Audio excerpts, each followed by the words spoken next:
Bluff City Media presents the No Bluffing Podcast. Stepping up to the microphone are your hosts, Christian Ingram and Evan Hayes. Now, let's get to the show.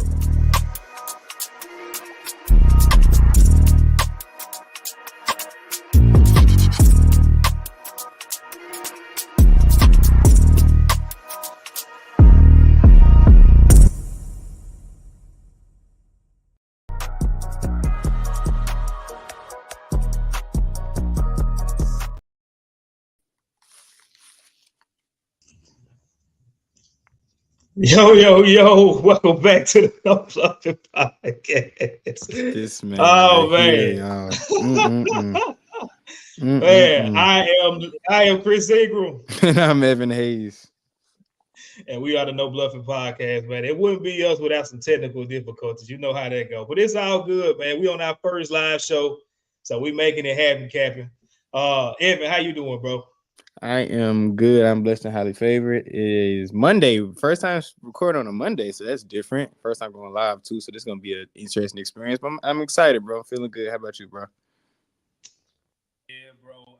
I'm good, man. Just coming off of, Father's Day, so got to do all of that. And, excited to do this live. I don't know what's about to come from it.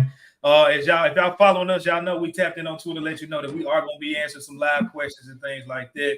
So if you got them, make sure you drop them in the comments, man. We're going to definitely put them up on the show, answering the question. We may even have some live callers / people popping up on here as well. But, man, yeah. How was your Father's Day, bro? What you get to do with your family? Of course, shout out my father, Eddie Hayes III, who is my wonderful, wonderful father. Went to church, and we just wanted to keep it chill. We didn't want to really go out to eat. He just wanted to kind of chill at the house. My mom cooked one of his favorite meals. So that was good. Just kicked around the house. And then, of course, you don't live in Memphis right now, but it was like a Juneteenth celebration, like in Orange Man. So yeah, I went to that with me and my girl and some of my cousins. We all linked up. So it was dope. It was just a dope event. Erykah Badu and Juicy J was there, so that was cool. It was a bunch like local artists. They had like vendors, they had like food trucks, game trucks, basketball. It was just a black event. Yeah, you feel me? So yeah, it was nice. It was nice. It was pretty much my day. Nothing too crazy. I ain't have to work, so just a day just to chill, be with fam, be with my people. So yeah. But as a father, how was your Father's Day? A father of two now. So how was your Father's Day? Man, we kicked it, bro. We kicked it for sure. Got to eat some good food, got to spend some time, take some pictures, and all that just cute stuff. We got to get some ice cream, being a dad. It wasn't too much different from a regular day, but just that holiday does kind of give it a special effect to it, just to see the fathers with all of their kids and their families and things like that. So shout out to all the dads, the fathers, the daddies, the dadas, the pappies, the papas, the papas, the guys that stood up, not the stepdads, all those cool ones. Yeah, for sure. Well, yeah, shout out to y'all, man, because we all make this thing go around. The moms and the dad, we all are critical in this world for sure. So appreciate all the love that I got. Salute. And like I said, sending the love out there into the world as well. So Evan, I ain't gonna lie to you, bro. I don't have a catch you off guard question today. You looked up today, man. I really don't have it. I really don't. Okay. A lot of them they usually come off top of the dome, but I ain't got one today, man. I got one. I got one for you though. Let's go. I got one since it is Father's Day, and this is just as a youngin talking to a slightly older youngin. Don't call me no OG or Unc. I appreciate that. I said older youngin. I know. I appreciate it. Such an older youngin. Since it was Father's Day, can you give me like your favorite Father's Day memory as a father? And if you have one when you were a child with your father. Oh man, you put me on the spot with that one for sure. Mm-hmm. Well, obviously, as a father, I ain't had too many because my oldest is 3. Yeah. She'll be 4 next year. So next Father's Day should be 4. But Father's Day memory, they've been all the same, really. Like, yeah, Father's Day don't get a lot of love. That's why I had to ask, because this Father's Day don't get a lot of love like that. Compared to Mother's Day, we love all the mothers. Obviously, we love all the mothers. But right. Quantify the comparison between Mothers and Father's Day. especially in the black community. Let me say that, especially in the black community. Oh, yeah. As you were talking, I think I know what my wife's gift was. Mm-hmm. Okay. She watching the show too. She watching live in the other room. So she shout out. I know what the gift was. She told me that. She's like, yeah, I ordered your gift, but it ain't here. I know what the gift is. So I can't wait till it come in. What it is, I'm pretty sure she's gonna tell me if I'm lying. I told her I wanted this too. The very first Father's Day, she gave me socks, but they wasn't any kind of socks. They wasn't no regular socks. Mm-hmm. They was a picture of our first daughter on them.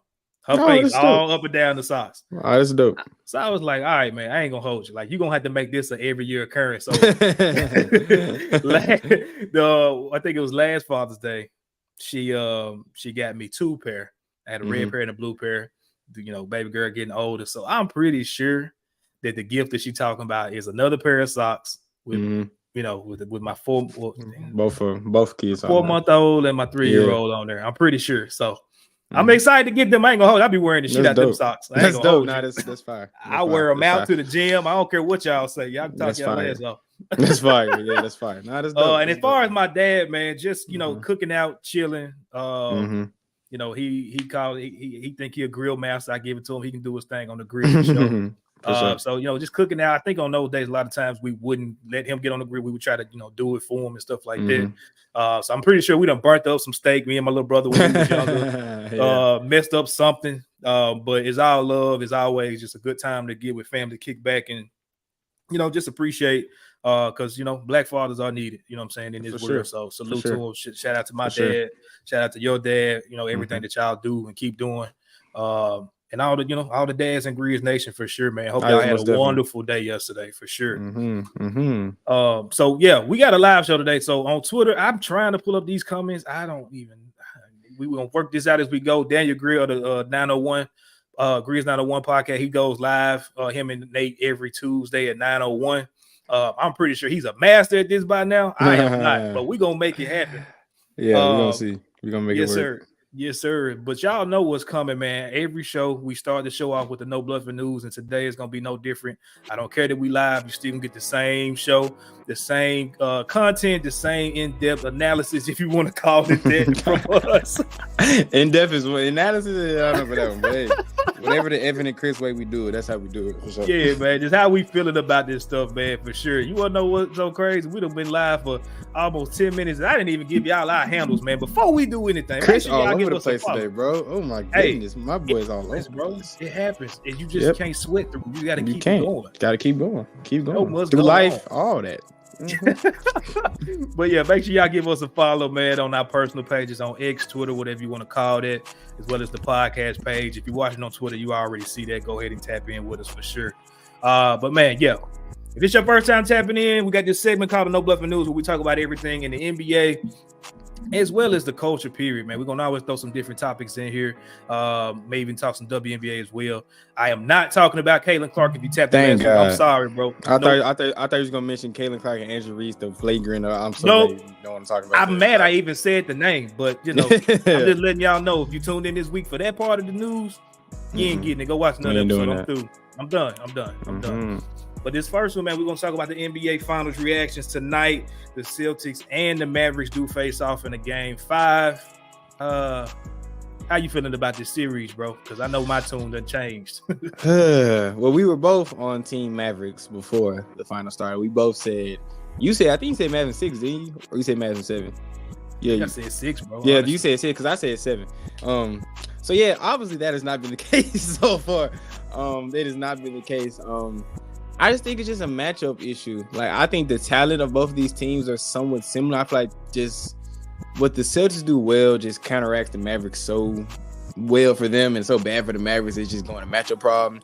Yeah. I do think tonight is going to be the final game. I think it's it tonight. Honestly, I hope it doesn't.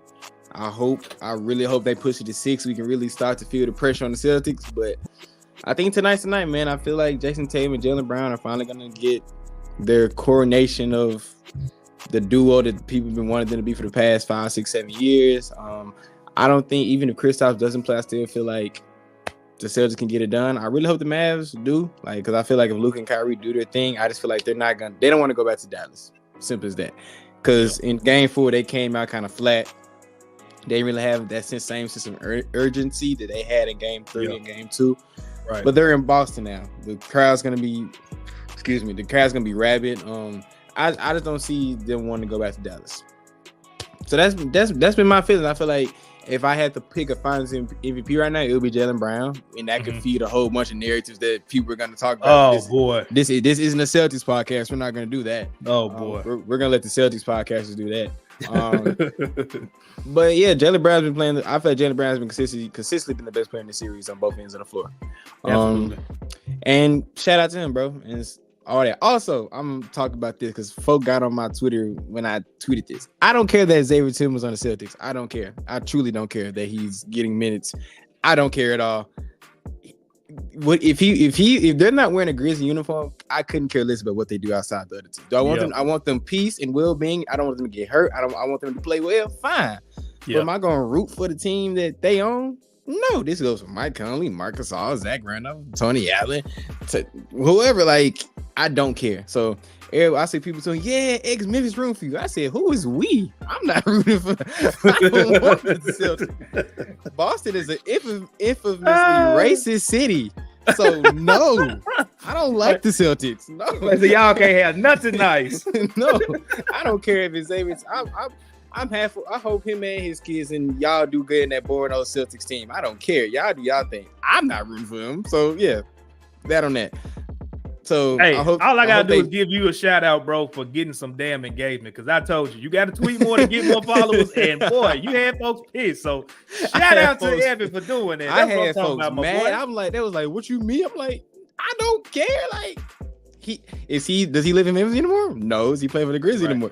No. So if anything, bump him at this point. Like, I hope he does well. I hope his family's doing well. All right. But do I really care? Do I want to see him win? Of course not. Yeah, I'm off my soapbox. Peace and blessings, thoughts and prayers, all that good stuff. Hey, do what you do, X. Give a damn if you win outside of Memphis. If you ain't with us, know what you can do. I don't care. I don't care. Shout out to him, man. I ain't mad at him. I'm with you, bro. This finals, for our predictions to just go down the drain like that, man, it's quick in a hurry. Quick in a hurry too. Very fast. For them to just come out in Game 4 like that, bro. It's like, where y'all been at? Where was this fight in this dog? The other Game 3 they had, it was inconsistent. Game 1 and 2 they just laid down. To be honest with you. Like, it wasn't the effort. What they made that Buku run. And really in Game 4 they barely had it. I mean, Game 3 they barely had any fight. They made that run, that 22-1 run, and I was like, the Celtics still gonna win this. I never thought that the game was in jeopardy of going the Mavs way because the fight wasn't there. Game 4, they come out with their back against the wall. Luka playing defense. Like, what's wrong with y'all, bro? Like, y'all could have been. I feel like the series should be tied 2-2 in my opinion. I feel like the series should be tied 2-2. I feel like Game 3 was the Dallas's game to win, and they didn't even play their best basketball that game, and they still could have won that game. Right. So maybe they on the trip to Boston, they galvanized the team like, hey, we going back to Dallas and we winning this game. Kyrie needs to let go of his Boston demon because he still got the Boston demons in his head, he getting out his element, bro. He was looking like he was a freaking Greek god for the whole, playoffs, and now he keeps letting all this negativity seep in. I don't like that, bro. It's like when he playing both. These last 2 games he's been playing well when he was in Dallas, but when he gets to Boston, some ain't clicking up here. He tries to do too much. He tries to force it a little too much. He tries to show up the crowd, I feel like. Yeah. And Kyle needs to do when Game 3 and 4, Kyle was like, if you look at it, both games, the first play was for Kyrie Irving. What he do against Drew Holiday, go straight to the rim and get a bucket. Like, both games, he had that mindset from the jump. Kyrie, please do the same thing tonight. Right. And same said, forget him. I can't say forget. Bump them folks. Get them out of here.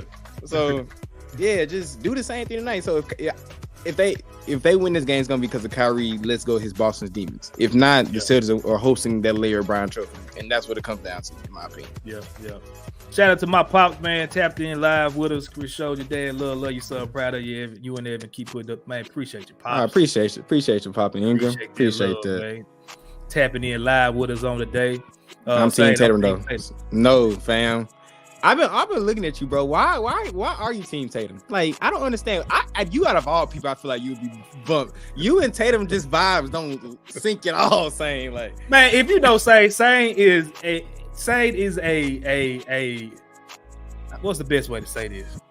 Sade light skinned, man. He like light skinned dude. He like Drake. He like, Tatum. I feel him, man. True. It is what it is. I don't know, Sade. You my guy though.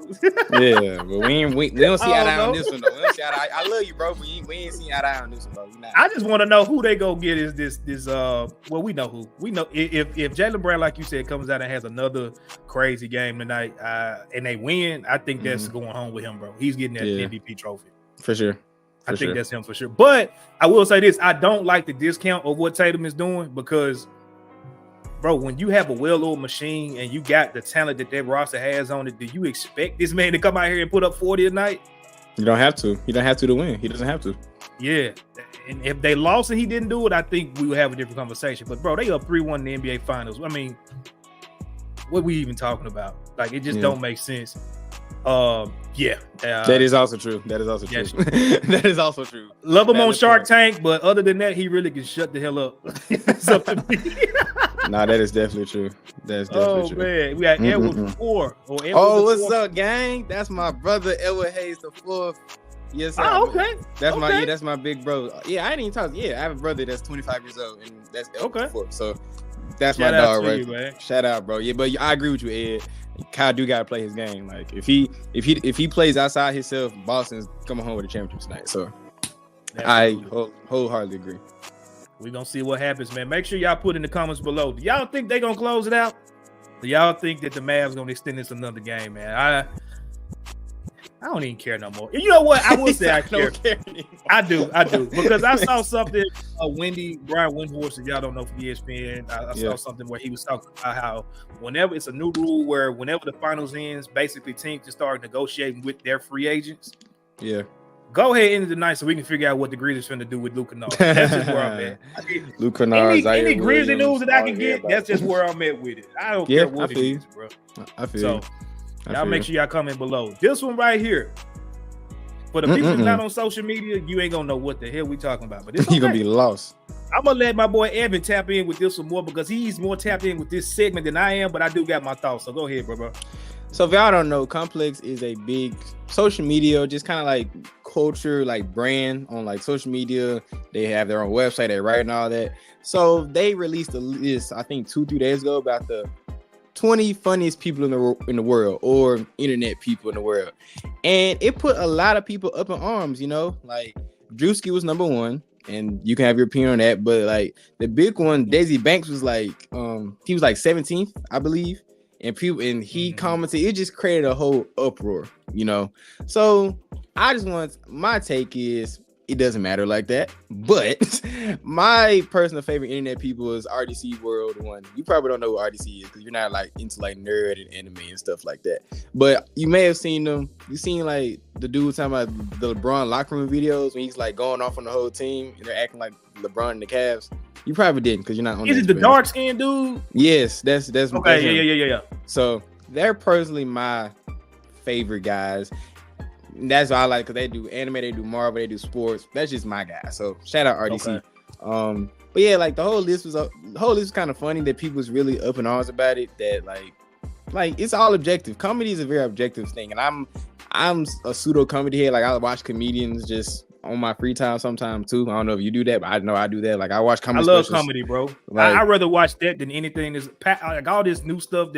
Everything's like the drug game or like sad TV shows. Like I'm a comedy guy. It get on my wife's nerves sometimes because I will literally watch stand up over anything. Matter of fact, I'm trying to find a way where maybe, hey, saying you in the comments, bro. I need to get with you on those fire sticks. I ain't gonna talk too loud, but I need to get me some comic view. Like that's I used to love comic view, but my bad. Go ahead, bro. No, you're good. But yeah, it was a big thing. But I want to ask you, who do you follow any of these comedy guys on like Instagram, YouTube, and who are your favorite guys? If you could say like Chris Ingram's top 3 funniest guys that he follow on like social media, who would it be? I'm not gonna hold you, bro. I think Drewski got it right now. Like people can hate on him all they want to. Him getting number 1. I'm sorry, bro. Like dude is freaking hilarious, bro. Like he wasn't like anything he does. I'm sitting there watching. Now, I'll mind you, I don't feel like Casanat is a comedian, so him being on that list was kind of weird. He's a personality. He's not really a comedian. Yeah, you a streamer that's like you said, a personality, but him and Kevin Hart being on that stream. First of all, when Kevin Hart was on Casa Not stream a few weeks ago, I tapped in because I'm like, okay, I like that dynamic of an OG coming in, you know, shedding light from the older crowd onto the younger guy, but then too, like them just meshing. And yeah, I tweeted out after I watched entertaining. It was entertaining too, yeah. As hell. I was like, man, I could see them doing a movie like or some kind of show together, like on some Big Bro, Little Bro, or whatever.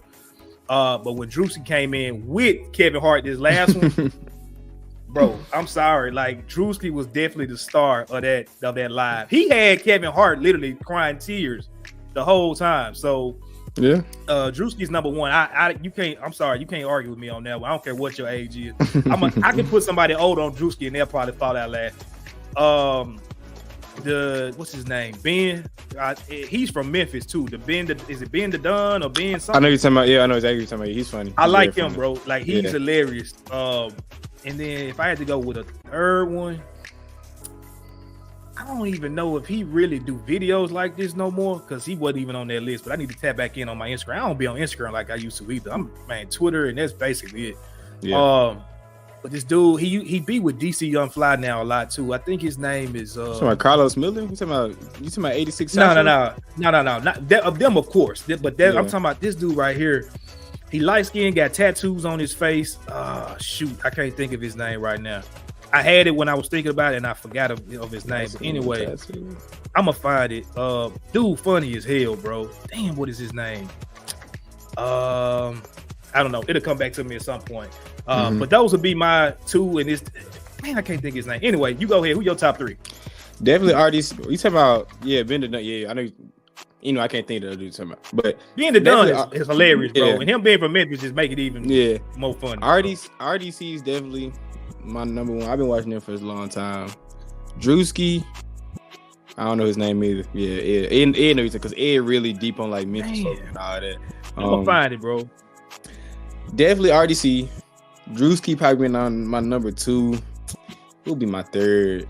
Honestly, like even they don't do this, I may have to go with 86 South Show because I just love watching them. 85. 85, my fault. You're right. Don't make that mistake. I just think people that are funny don't have to try to be funny. Like DC and Carlos and like Chico, like they just dudes in a place just talking. You feel me? And it's hilarious to talk about. So those probably my top three I just listen to just in my pastime, just if I want to get a good laugh out. So that'll probably be my three for sure. This dude, bro, Moneybag Mafia. Got you. Man, hilarious, bro. I've seen him before. Yeah, he's funny. But what y'all think, yo? Like, who are y'all's funniest people on the internet if y'all onto like internet space? Because honestly, these guys that are like on the internet now are gonna be the next stand-up comedians of the next generation. Yeah, you don't have the days are gone where you just go to a comedy club and work your way up and all that. No, the way to get hype trying to be a comedian is through Instagram and Twitter and TikTok at this point. So these are the guys we're gonna be seeing for the next 10, 15, 20 years to be like the next Kevin Hart's and all that. So who do y'all think? Who is y'all's favorite or top funniest people on the internet? Because everybody likes to laugh. Who doesn't like to laugh? So, I gotta give love to Lou Young too, bro. Lou Young be having me dying too. Nah, he's funny. He is awesome. He's hilarious. He is awesome. Anybody that can, and that's me too. Like I don't show it a lot, like on Instagram and all like that. My wife be trying to get me to do it. Family be trying. I just ain't into that. But like anybody that can perfectly reenact like an old head, an OG type dude, like I'ma always laugh at that. I'm sorry. And eventually, when I get to that point, I'm gonna be, ooh boy, you just wait. I get down 60 step. Ooh, you wait. We will go to these comments real quick. Say we got American basketball players are more worried about highlight reels than their SoundCloud. I mean, Sam got receipts, bro. That's crazy. Sam put the receipts fast. That's funny, bro. It's kind of wild, but like, is he wrong though? Like, like he kind of got a point. He kind of got a point. Like, got a point. We get on Jared ass about rebounding, and he got on clothes and rap out. Like, we'll get mad about that. Certain people. Oh, quick thing. Go ahead. You're right. My brother just texted me because I'm Tony Stefani. If y'all don't know, I totally forgot. This is the funniest dude on TikTok. This dude right here, Tony Stefani. You seen him before? I've never seen him in my life. Bro, when I say this dude is hilarious, fam, he does everything. But I totally forgot. Tap in with him. He talks about rap. He talks about everything.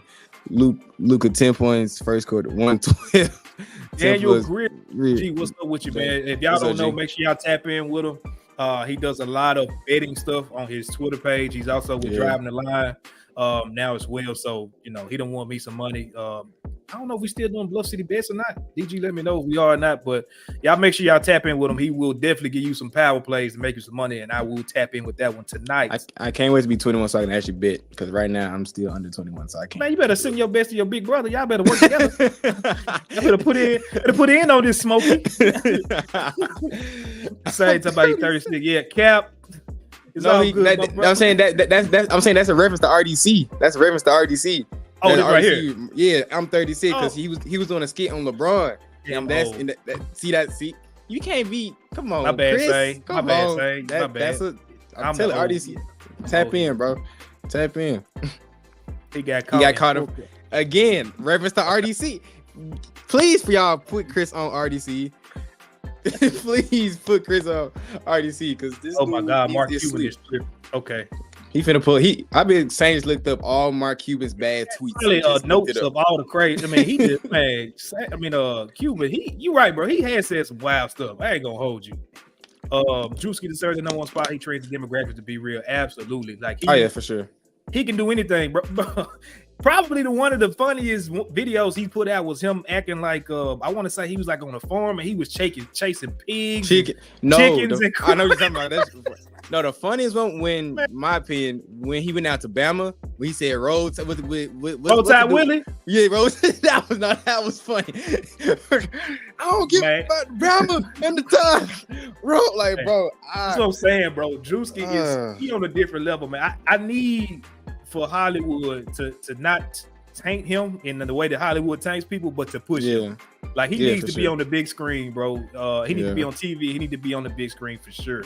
DG, we got another play. Kyrie over 5.5 first quarter points, 110. Oh, I'll take that in a closeout game. Kyrie, he putting them jumps up this game. I'm let you know now. He's putting them jumps up. He has to. I'm taking that. That's a good call, DG. What's y'all favorite? While we on this, what's y'all favorite sports book? I know you don't bet right now, Evan. That's crazy. I didn't know you had to be 21. What's your favorite sports book that y'all use? Put it in the comments below. We got Davis. He's fell off a little bit though, in my opinion. When he saying if you can agree with him wrong, 2020, 2021, Davis, during quarantine time, he was funny. He was super funny. We had he was doing the prison videos and stuff like that. That was the peak of him. He's fell off a little bit in my opinion, but he is funny though. He is funny. He got to change his style up a little bit because he with the guard and not all that stuff. Yeah, it was funny, but like you said, at some point he gonna have to just transition because he's been doing it for a minute. He has. He's been doing it for a long time. Minute. Yeah. DC Humble. Oh yeah, we was talking about that. Yeah. Tony Stevani. That's how somebody. Tony Stevani. That's the dude I sent you. I don't think High Davis got snubbed for real though. I wouldn't put him in the top 20. Mike Porter Jr. I don't know what the hell Saint talking about now. You are not who. Oh yeah, he does again. RDC again. More references. Oh, he talking about the Davis right here. Yeah, that's the one he always doing videos with. I think right. Yeah, exactly. Yeah, it's only so much you can do. All right, bro. He got a baddie and fell off. That's crazy. He keep putting his head on the booty. All right, bro. I'm just saying, is people hating on him or is he not funny? Which one is? I don't even know at this point. It's maybe a little bit of both. Honestly. Oh man, that's hilarious. Oh boy, well we're gonna finish on this last one real quick so we get to the main topics of the day. Potential U.S. replacements. Woj did come out and say that it's being reported right now that Derek White is the favorite to replace Kawhi Leonard if he cannot go in the Team USA Olympic run this summer, which we know. I mean, they got to get the gold, bro. I'm sorry, that team is still too stacked. Even though his players is left off that should be there. But with that Derek White thing, we ain't even got to talk. Anyway, what's your thoughts on Derek White being the first one on the potential replacement list? And who do you want to see if it wasn't him be added to that squad? I understand Derek White. He's a great role player. He's probably one of the best guys in the league that does what he does. And every team, no matter if it's an all-star team, an Olympic team, an NBA Finals team, they need guys to play their role. I just don't think he's the best guy to do that. I feel like another guy that's playing in the finals right now, his teammate, Drew Holiday, is Drew Holiday on the team? He's not on the team, right? Well, he's already on the team. Okay, so Drew Holiday's on the team. So honestly, Derek White, I'd rather put Kai on there. I'd rather put Jaren Jackson Jr. on there. Who else would I rather have other than Derek White? Bam Adebayo already on there. I'm trying to think outside of Grizzlies players because, of course, I'm sound biased when I say Grizzlies players all the time. Because I think a lot of players are better than Derek White, even though he is very good. And Jaylen Brown's on the team already. Yeah. Jaylen Brown on the team? Jaylen Brown is not on the squad right now. Let me run it down who we got on there for those that don't know. We got Bam Adebayo. We got Devin Booker, Steph Curry, Anthony Davis, Kevin Durant, Anthony Edwards, Joel Embiid, which I think is a real strong possibility he won't be playing. Tyrese Halliburton shouldn't be playing. He's still nursing a hamstring. He really probably shouldn't have been selected from the jump. Drew Holiday, LeBron James, Kawhi Leonard, and Jason Tatum. That is the 12-man USA men's roster. So, yeah, take Derek White out and put I see Bridges. That's a good one. Nah, Bridges. Nah, but he did kind of nutted up a little bit in the FIBA last year, though. That's but he would be a good connecting piece, though. No, yeah, like if you want a guy just to play the role, Bridges he just give you like maybe 10, 15 minutes a game and just do his thing. I'm trying to think who else I would rather. He's not healthy. Of course, he's not healthy at all. But my mind went to this. I saw him hooping the other day. If Lonzo Ball was healthy, I feel like he'd be a perfect guy for this team. If Lonzo Ball was the last 2 years, I agree with you. Yeah, if he was healthy, because I'll take him over. I'll take him over Derek White, in my opinion. What's his name? Halliburton. What's his name? Yeah. Get him out of there. Bro. Like, why y'all sending injured players? And then he already, I think he fell off because of the injury, but why are we sending him? Like, same thing. Yeah. I agree with Jaylen Brown because I said it. Yeah, why we not? You're right. Why would you put Derek White over Jaylen Brown? Jaylen Brown. His teammate is playing better than him, right? Jaylen Brown probably finna be the Finals MVP, and you don't. Jaylen Brown doesn't make sense to me. D-Book that's my pops right there. Shout out, pops. There. Yeah, shout out to you. Yeah, happy Father's Day. Yeah, D-Book is on the team, Pop. So yes, Book is on the team. Jaylen Brown probably my guy. Honestly, I don't understand Derek White. Maybe they think Jaylen Brown needs the ball a little bit more, so one ball goes around. But it's the Olympics. Like everyone on the team's a ball dominant player. Yeah, Jaylen Brown probably my guy. Honestly, like Jaylen Brown. Yeah, that would be my pick for sure. Ja Morant, how about that? I don't want 12 in the Olympics this year. I want him just to rehab and feel better and just focus on killing everybody next year. I want him to be in his dark mode 24 hours 7, then come out in October and just murk the league. Like, because people sleeping on too much. If he plays good in the Olympics, then people are gonna be like, oh, the Grizz gonna do this. No, I want us to be under the radar as much as possible. So when we come in next year and kicking folk tail, then people like, oh, where did these people come from? Where did the Grizz come from? No, we like that. So no, I just want I'll leave that to 2028. I'll leave Josh to 2028. Let him. I don't want him to. Is he good enough to make a team? Obviously, but do I honestly want him on the team? Nah. Exactly. Had 12. Yeah. Man, I disagree. I want him on that team right now. I get the notion behind the injury stuff, but if he's ready to play in what did they play? July, August? They play mid-July. Like mid-late July. It's close, but I mean, man, if he ready, I would love it. The reason I say that, usually when dudes go to the Olympics and have good Olympic showings, that next season they explode. I think Ja gonna explode next year anyway, because he got a lot of just chips on his shoulder outside of just one or two that people would think. But yeah, I want to see that man go out there and get him one, and then come back and just dead the league next year. But like I said, I get the whole rehab thing, get well 12, because the league got hell to pay next year with all the stuff y'all been talking about these Grizzlies for sure. For sure. But yeah, man, y'all let us know, who would y'all, if y'all were the Team USA staff, who would you be reaching out to call as a potential replacement? Like I said, I think they're gonna have maybe 2 or 3, bro. I don't think Kawhi, Joel Embiid, or Tyrese should or probably will be playing, but we'll see. Shout out to Kawhi. I saw he cut his hair. That's great. That was funny. I was like, oh wow, okay. I feel like Kawhi's evolving just to be like a regular person now. Like, he got the Android updates. Like at first he was an Android for the first like 10, 15 years. Now he's like, he got the software update. Now he's just like a regular person now. That's kind of like, because his braids ain't got the software update. I mean, braids been the same size for 10 years, bro. Like, come on, bro. Let's move on to something else. Get some more. Yes. But anyway, twist or something. Man, we about to go to our first commercial. We got a good little cool game that Evan thought of that we're going to play on the other side of the break called Shove It or Love It. I'm excited for this one. You're going to have to explain it to me, but I think I know how to play it. I think you're going to see. Yeah. We'll figure that out. But yeah, we got a one commercial break and we're going to be right back. Y'all stay locked in. Stay tuned in.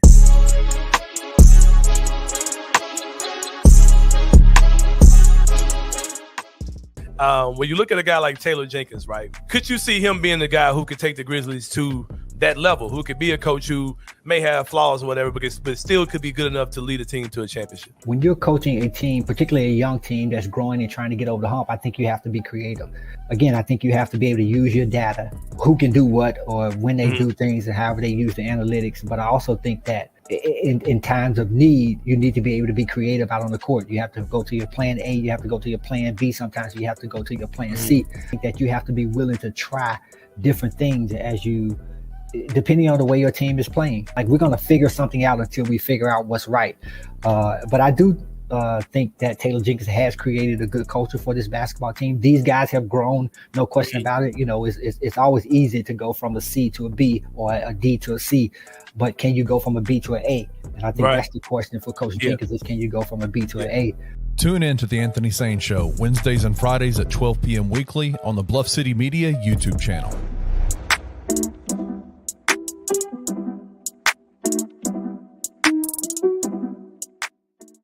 Give me your position group or player or however you want to break it down that you're the most confident in and the least confident in. Whether Arthur Kaluma plays for Memphis or not, it's the backcourt of Tyrese Hunter and PJ Haggerty.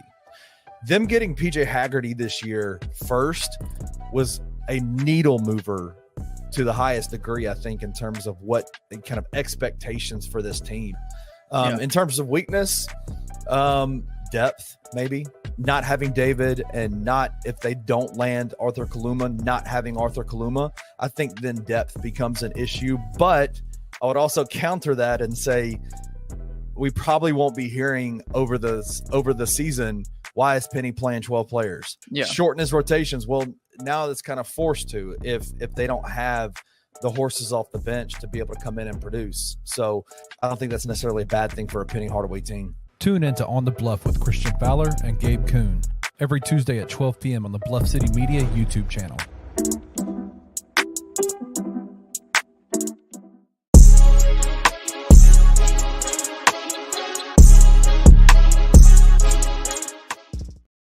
We back. Make sure y'all give us a follow on Twitter at the main podcast page at the No Bluffin Pod. Welcome back to the No Bluffin Podcast, where we keep it all the way real, all the way raw, and all the way honest about everything Grizzlies, man. Like I said, I am Christian Ingram. This is Evan Hayes.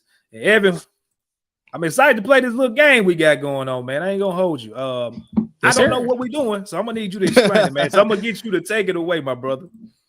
All right, so this is what the game is. I thought about this the other day. I started thinking about this past few days. I was like, what could we do that kind of engages the audience, and also like me and Chris can have a little bit of debate, because we saw when we actually debated for the past 2 weeks, the views was good, because Chris actually made me get mad for once at this dude. Yes, sir. Chris been trying to unlock that side of me for the past 2-3 months, and he finally got out. So props to Chris for doing that. Yes, it's level to shove it. We're gonna give a statement, a prediction, or anything like that, and you either love it you support it, or shove it, which will be the opposition, and you will reject it or defend or reject that case. So we're gonna give our topics, and y'all can comment. Of course, y'all go back and forth on this too. But y'all ready? You good, Chris? So hold on. When we present the topic, if I love it, we debate it. Or if I don't want to talk about it, I shove it? No, either way. Either way. Let's just got it. This isn't one of the topics, but let's just say Gigi Jackson averages 20 points a game this year. If I say reject it, I'm gonna say I don't think it's gonna average 20 points a game, because this is the reason why. If you love it, you're gonna support it. Or if we both don't like it, we both give our reasons why we don't like it. You follow me? Okay. So shove it up your ass, not shove it out the way. Okay, got it. For sure.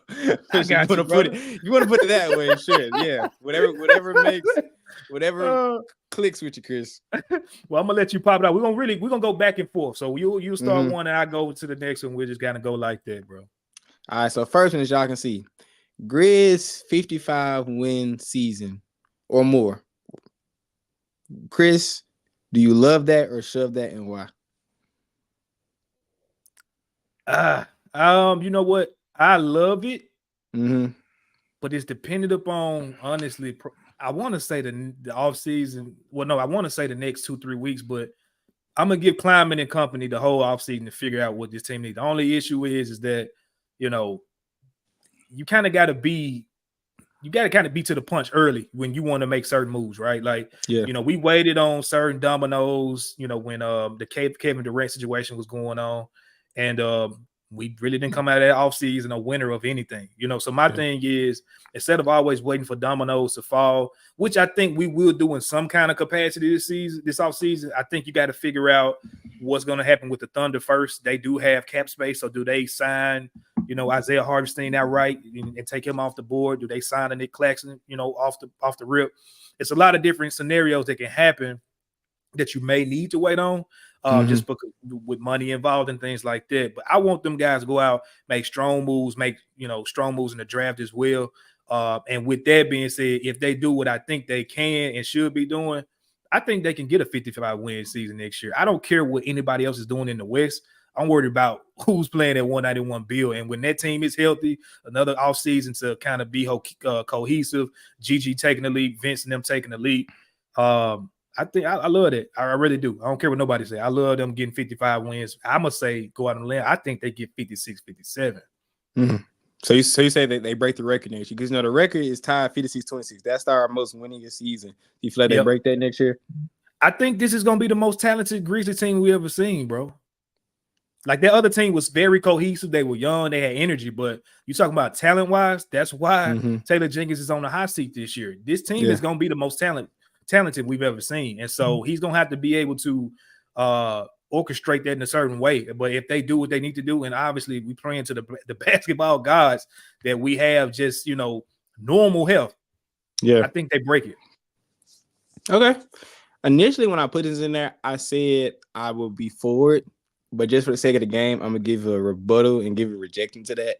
The only reason why I say we may not hit 55 this year, because since we have so many injury like scares over the season, I feel like the front office is going to be very, very like conservative about, if guys feeling nicks, they're not going to play him.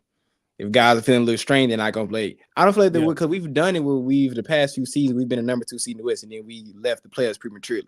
We've shown we could win a lot of games in the regular season. I don't feel like that's the issue anymore.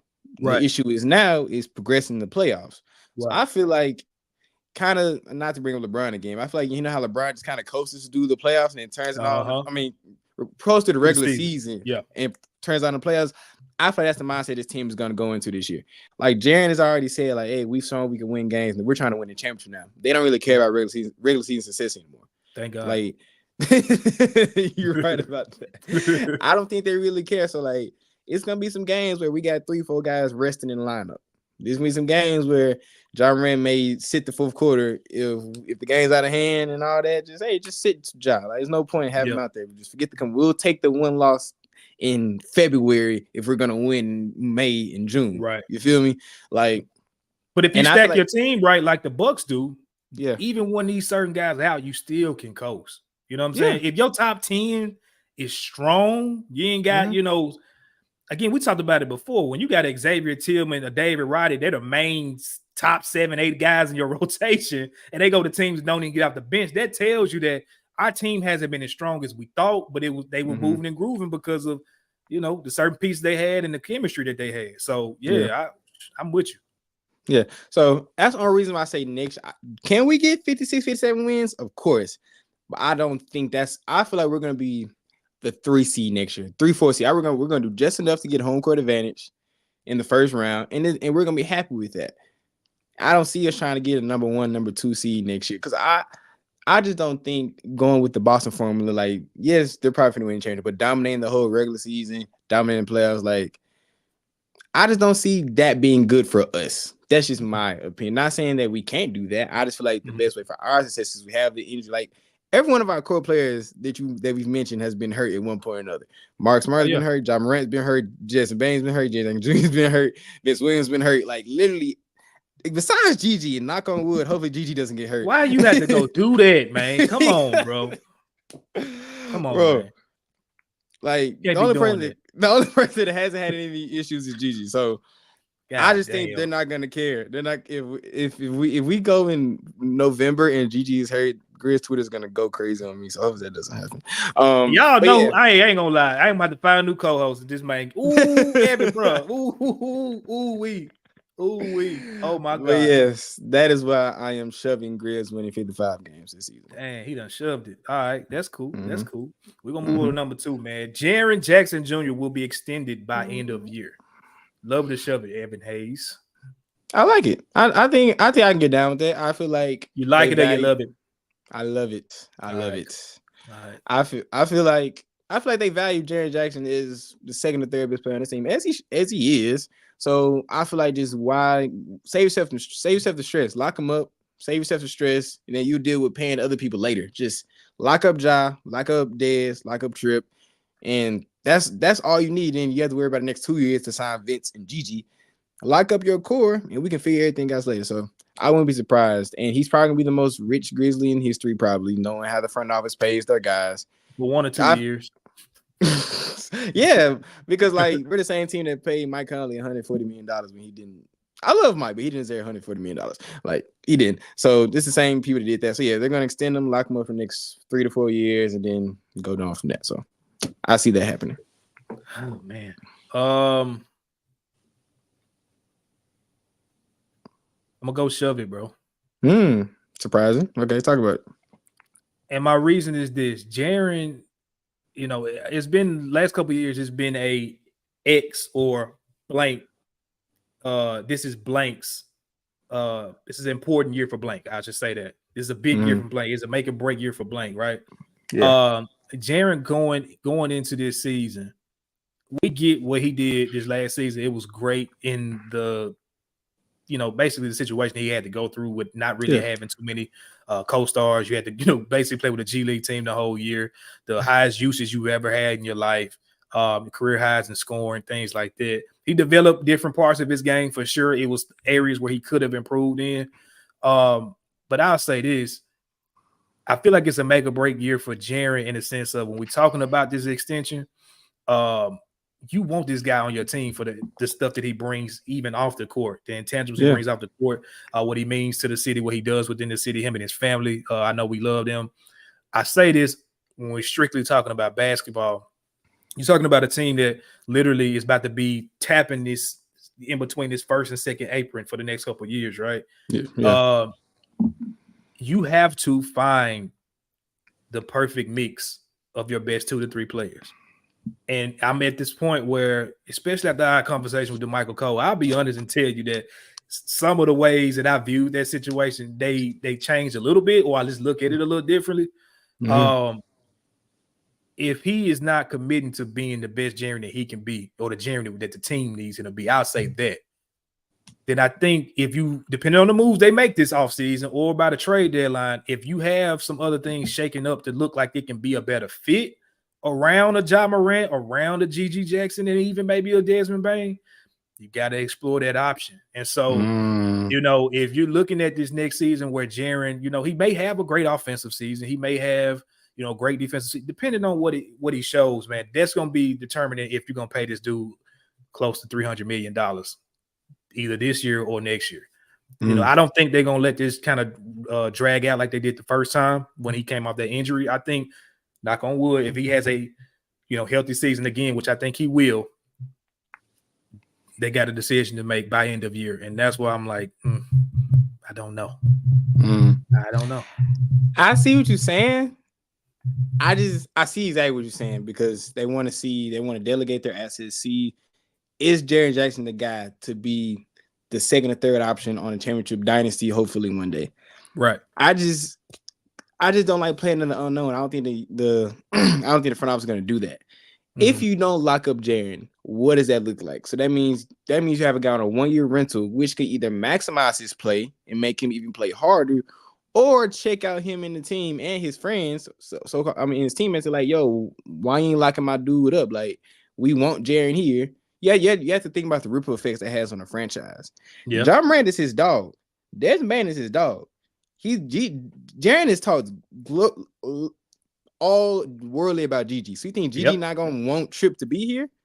So these are the guys, your cornerstones, and the front office basically telling y'all, we don't know yet. We'll see what he do. That could either galvanize the team or have a negative effect on the team, and we don't know what effect that has. Yep. So I just don't think the front office is gonna play in the unknown and just say, let's lock up our guy and keep him moving. But I do see what you're saying though. Quick rebuttal on that, because I like that point that you brought up. I will say this, and it goes back to the Michael conversation, right? I don't think that they like him as a person any less. I think, like you said, they are dogs, all of them. But if they've been having this conversation with you about, I hate to even say this word on the broadcast, but if they've been talking about you about your rebounding, the team been trying to hold you accountable, for that, and it still ain't clicking. I mean, do you love your dogs like you say you do? Like if my dog, like I've been in the trenches in football where like we had to come together and try to, figure some stuff out in the middle of a game. And like, bro, look, you may not get the ball tonight. You may have to go out there and block your ass off. I'll give you a quick short story. I played my old team Southwind. Like them, my dogs, like these dudes, most of them was in my wedding and at my wedding, stuff like that. Like these are my guys. But I ended up transferring to Wooddale my senior year. And we played Southwind on Southwind senior night. So I'm playing against my dogs on their senior night at their house where I played at too. Yeah. And a lot of our team, which I won't get into the details of that, got suspended for some dumb stuff that they did. So I'm already pissed because I'm going into a game against my dogs where we shorthanded. Like we done had a great season, but we shorthanded. And it get to the second half where it's like we got to make a break. Well, they was locked. I ain't gonna hold you. I was getting locked up that night. Coach did not want me to get the ball. He's like, nah, you left us, you ain't getting the ball. And I had to make a decision myself. Like, all right, I got you. And literally back-to-back kickoff returns for touchdowns coming out that second half. I was a leading blocker on my guy Kelly. Shout out to Kelly Jackson if you're watching. We went out there and got 2 back-to-back kickoff returns and won that game. So, like, sometimes you just got to do what's best for the team, bro. And so that's just where my discourse comes in. Y'all know I give it up with Jaren. I'm 100% objective. I would love to have him on this team. It's just sometimes you got to think about more than just your love for a player. Like, that just is what it is. So, we're going to move to the next one. I'm going to toss it to you. Yeah. So, the next one, Ja Morant, Big 12, top 3 in MVP voting. There's a revenge tour coming next year. So, do you think Ja Morant will finish top 3 in MVP voting? Love it or shut up? Love it. Absolutely. Dude pissed. He's sick of y'all shit. Dude is angry. He is not happy. Man, we know the stuff that he's calls. We get that. He knows what he calls. Like he know all of that. Yeah.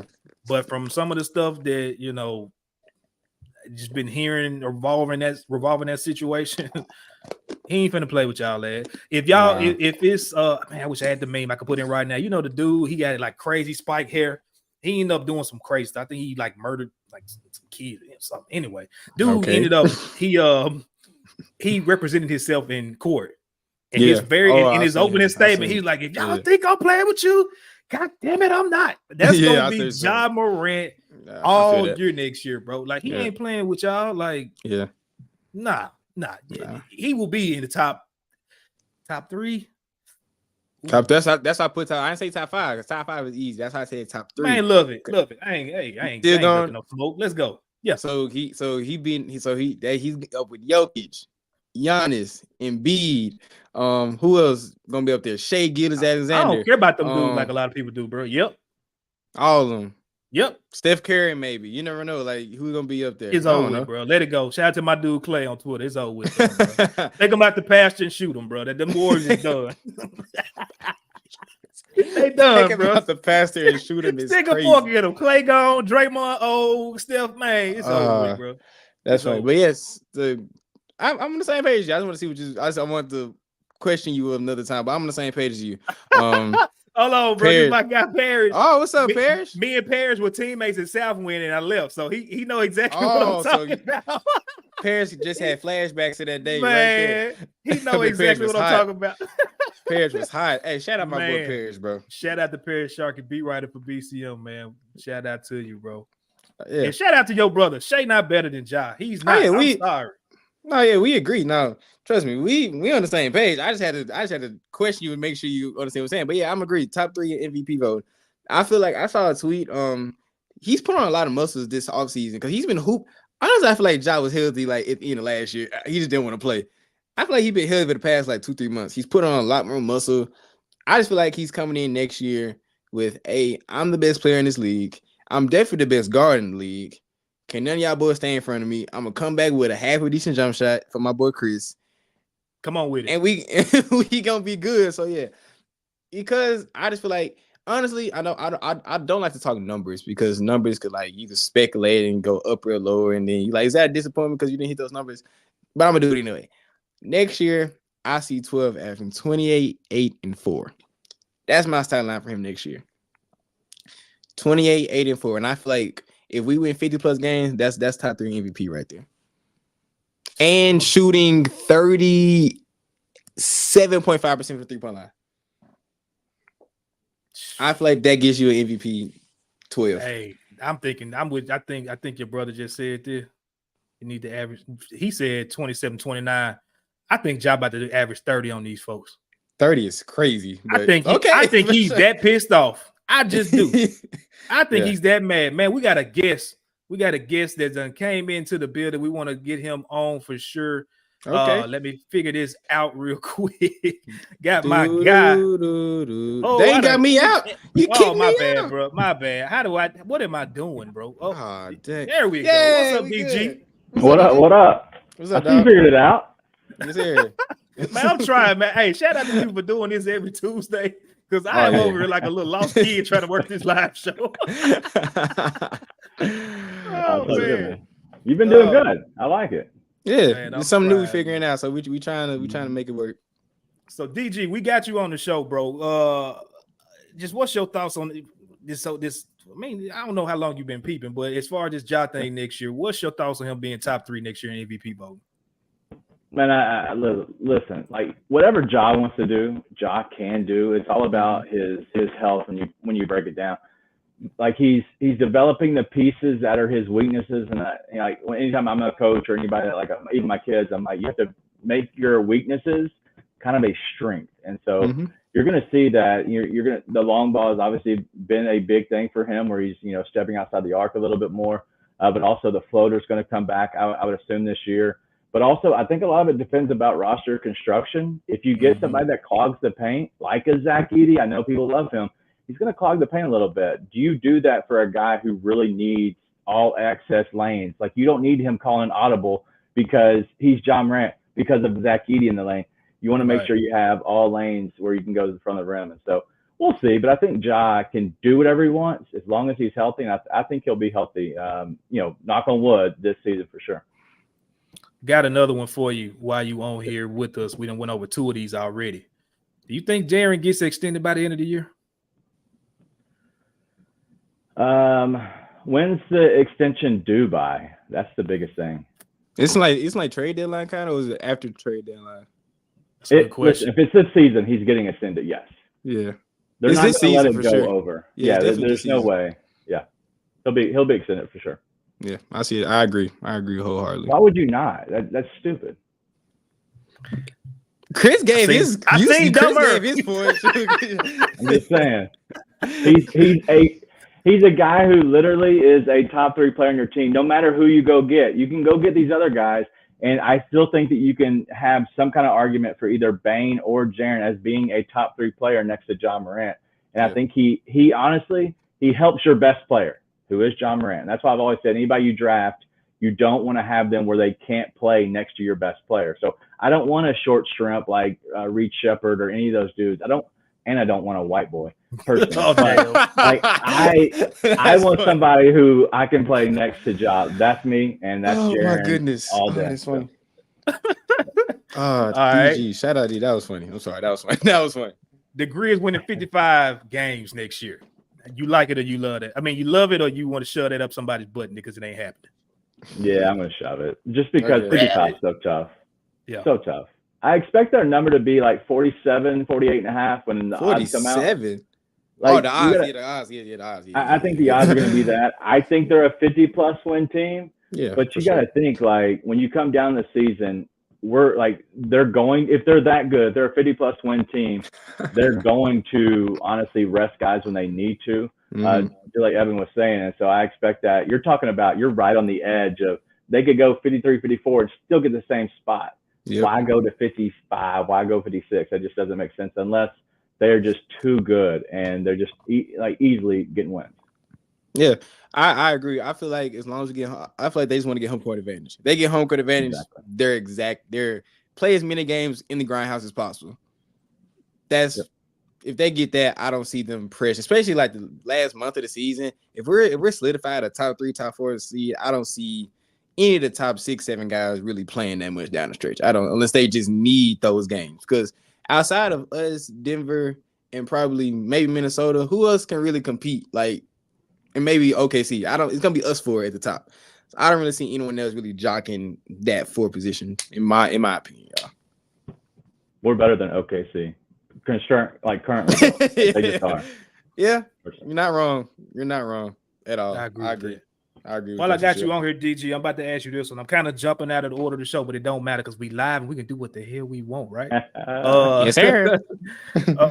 It's a lot of smoke, man. I ain't gonna say it's a smoke screen. Well, actually, let me stop lying. I think it's a smoke screen, but it's a lot of smoke around the Grizz coveting Donovan Clingan in this draft coming up. In is it next week and a half? Jesus, week and a half.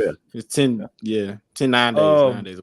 What's your thoughts on all of this stuff coming out, man? Because I'm just like, it's no way the Grizz are this just loose lip with who they want. But do you think it's a play for something else? What's your whole thoughts on all this?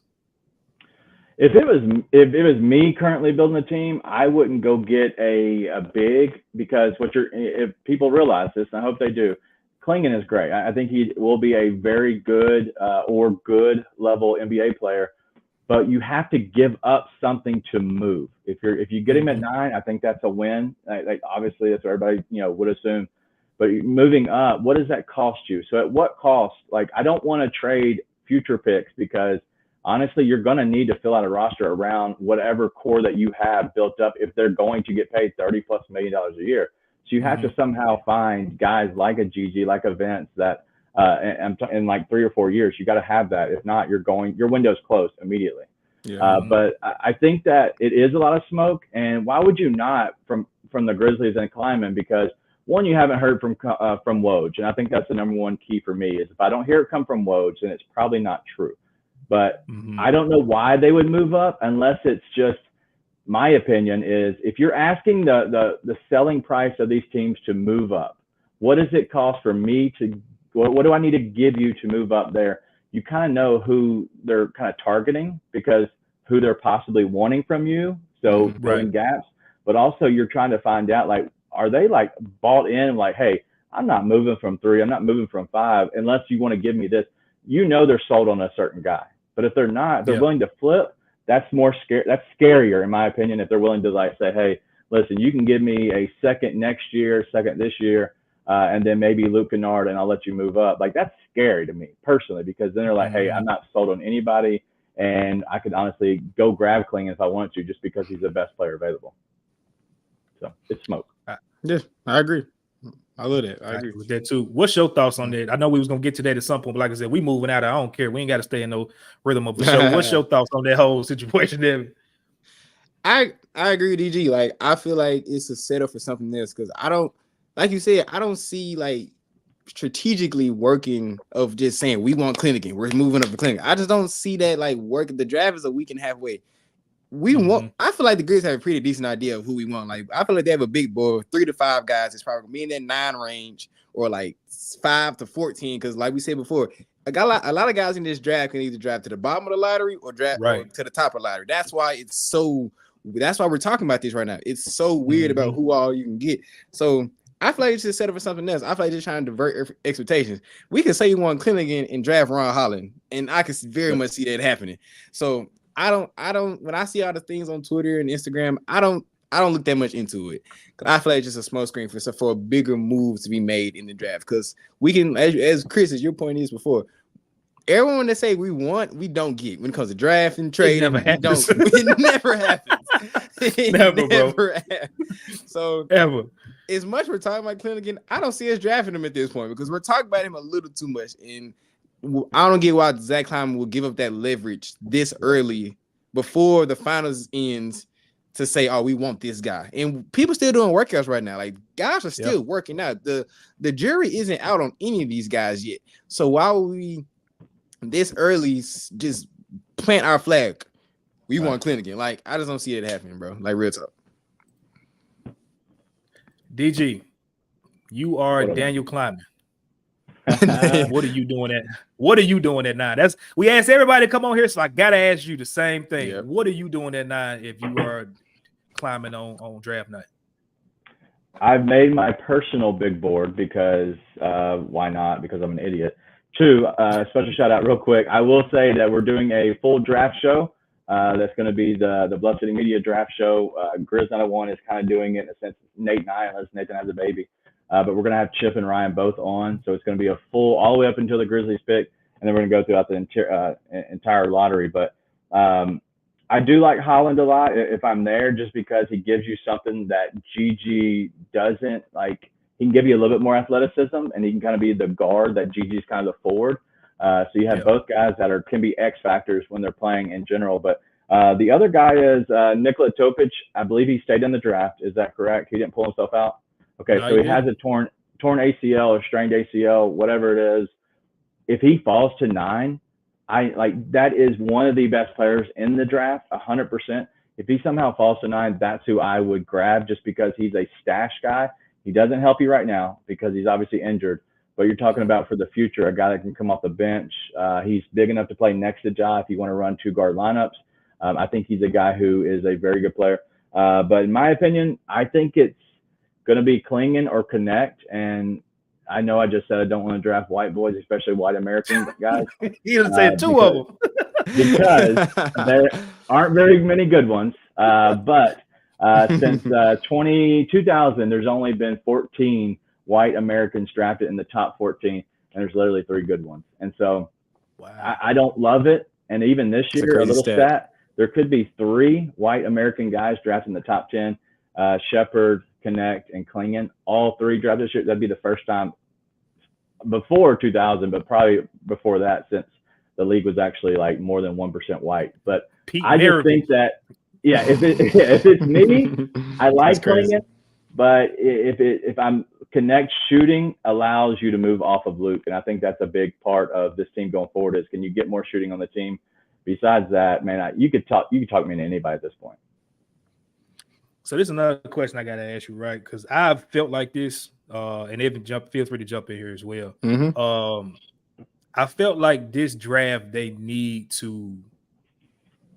gotta nail it. Like, I feel like they can't go with this number 9 pick, and I know it may sound crazy, but I don't feel like they can just trick off this 9 pick. But something that you brought up that's an interesting viewpoint.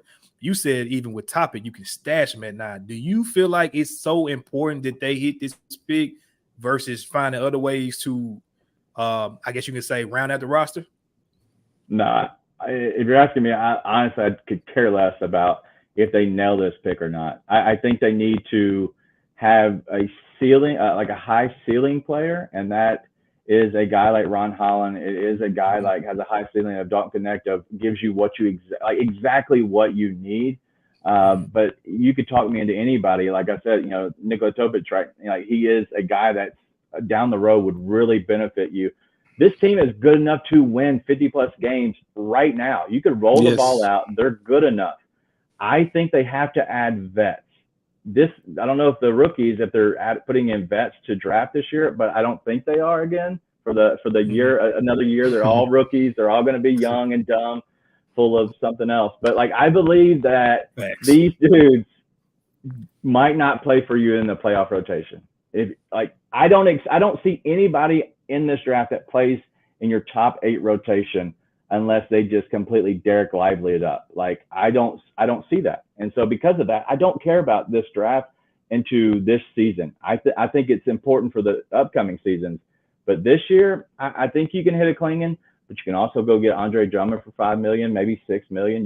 You could possibly land Isaiah Hartenstein. You could possibly land somebody else that's a vet that only needs to give you 10 to 12 minutes a game, but he has one job, and his one job is to rebound the ball, and that allows Jaren to be the $30 million player he is. You take some pressure off of Jaren's rebounding and let him just kind of be a free flower. That $6, $7, $8, $10 million that you're putting in, well, I promise you comes back in tenfold, because one, it's less injury, because these dudes aren't doing much. If they're the old heads, like, they're not doing much to really hurt themselves. But I really do think it allows your best players to be your best players. So I love the draft. I think it's good. I think it's going to have some role players. I don't think you have to nail it. And I don't think you're even going to know if you nail it this year. Oh, hell no. No, we're not forgetting that. Edward, shut up. No, we're not doing that. Anyway, Daniel, I agree with you. That's why I'm against drafting Clinton or Edie, because I don't want to depend on an 18, 19, 20-year-old kid to be our sole rebounder in high-intensity playoff basketball. That's the exact reason why if we do draft, if we keep the pick, I'm for a guy like a Ron Holland type of guy that's going to add value to a wing rotation where he doesn't have to be. If we draft Ron Holland right now, he's probably the third or fourth guy in that rotation, right? Because we got Gigi, we got Vince, if Mark Smart on the team.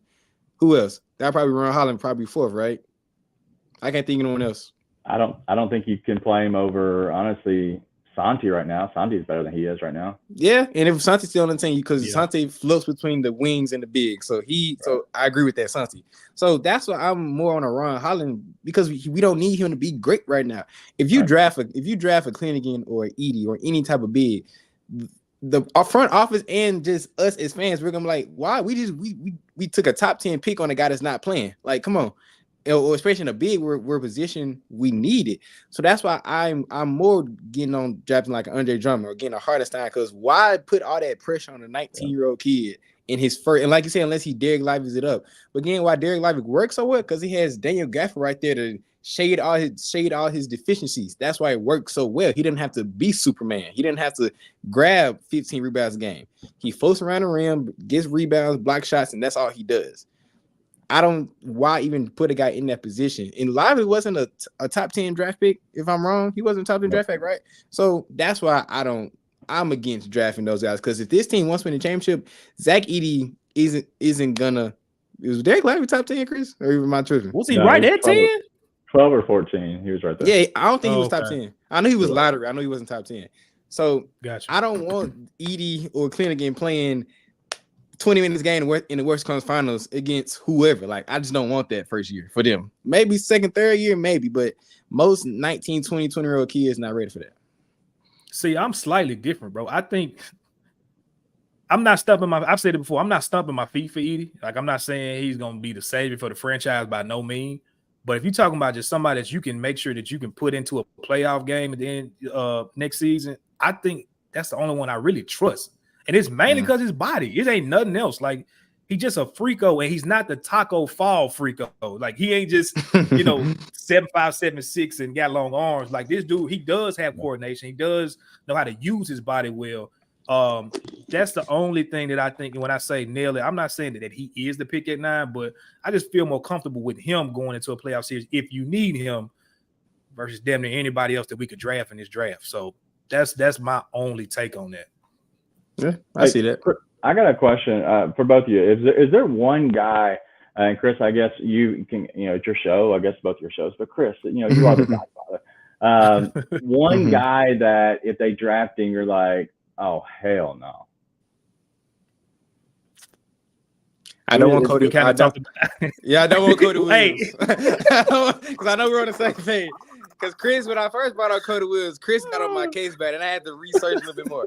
If we draft Cody Williams, I'm gonna be so free. Oh no, him or I doubt he falls that much. But Rob Dillingham, I don't want Rob Dillingham. I doubt he falls that much, but I don't want we don't need another guard on this team. Those are two guys like Rob Dillingham, ultra talent, but why the heck would you draft a 6'1" guard when you have John Morant on this team? Like, no, those are two guys. I'm like, heck no. Hell no. Yeah, two guys for sure. Yeah, I'm the same way. Like, I think it was something that got brought up in the group text in our group chat this morning, and if you saw my reaction, I was like, nah. Yeah, Cody Williams, nah, man.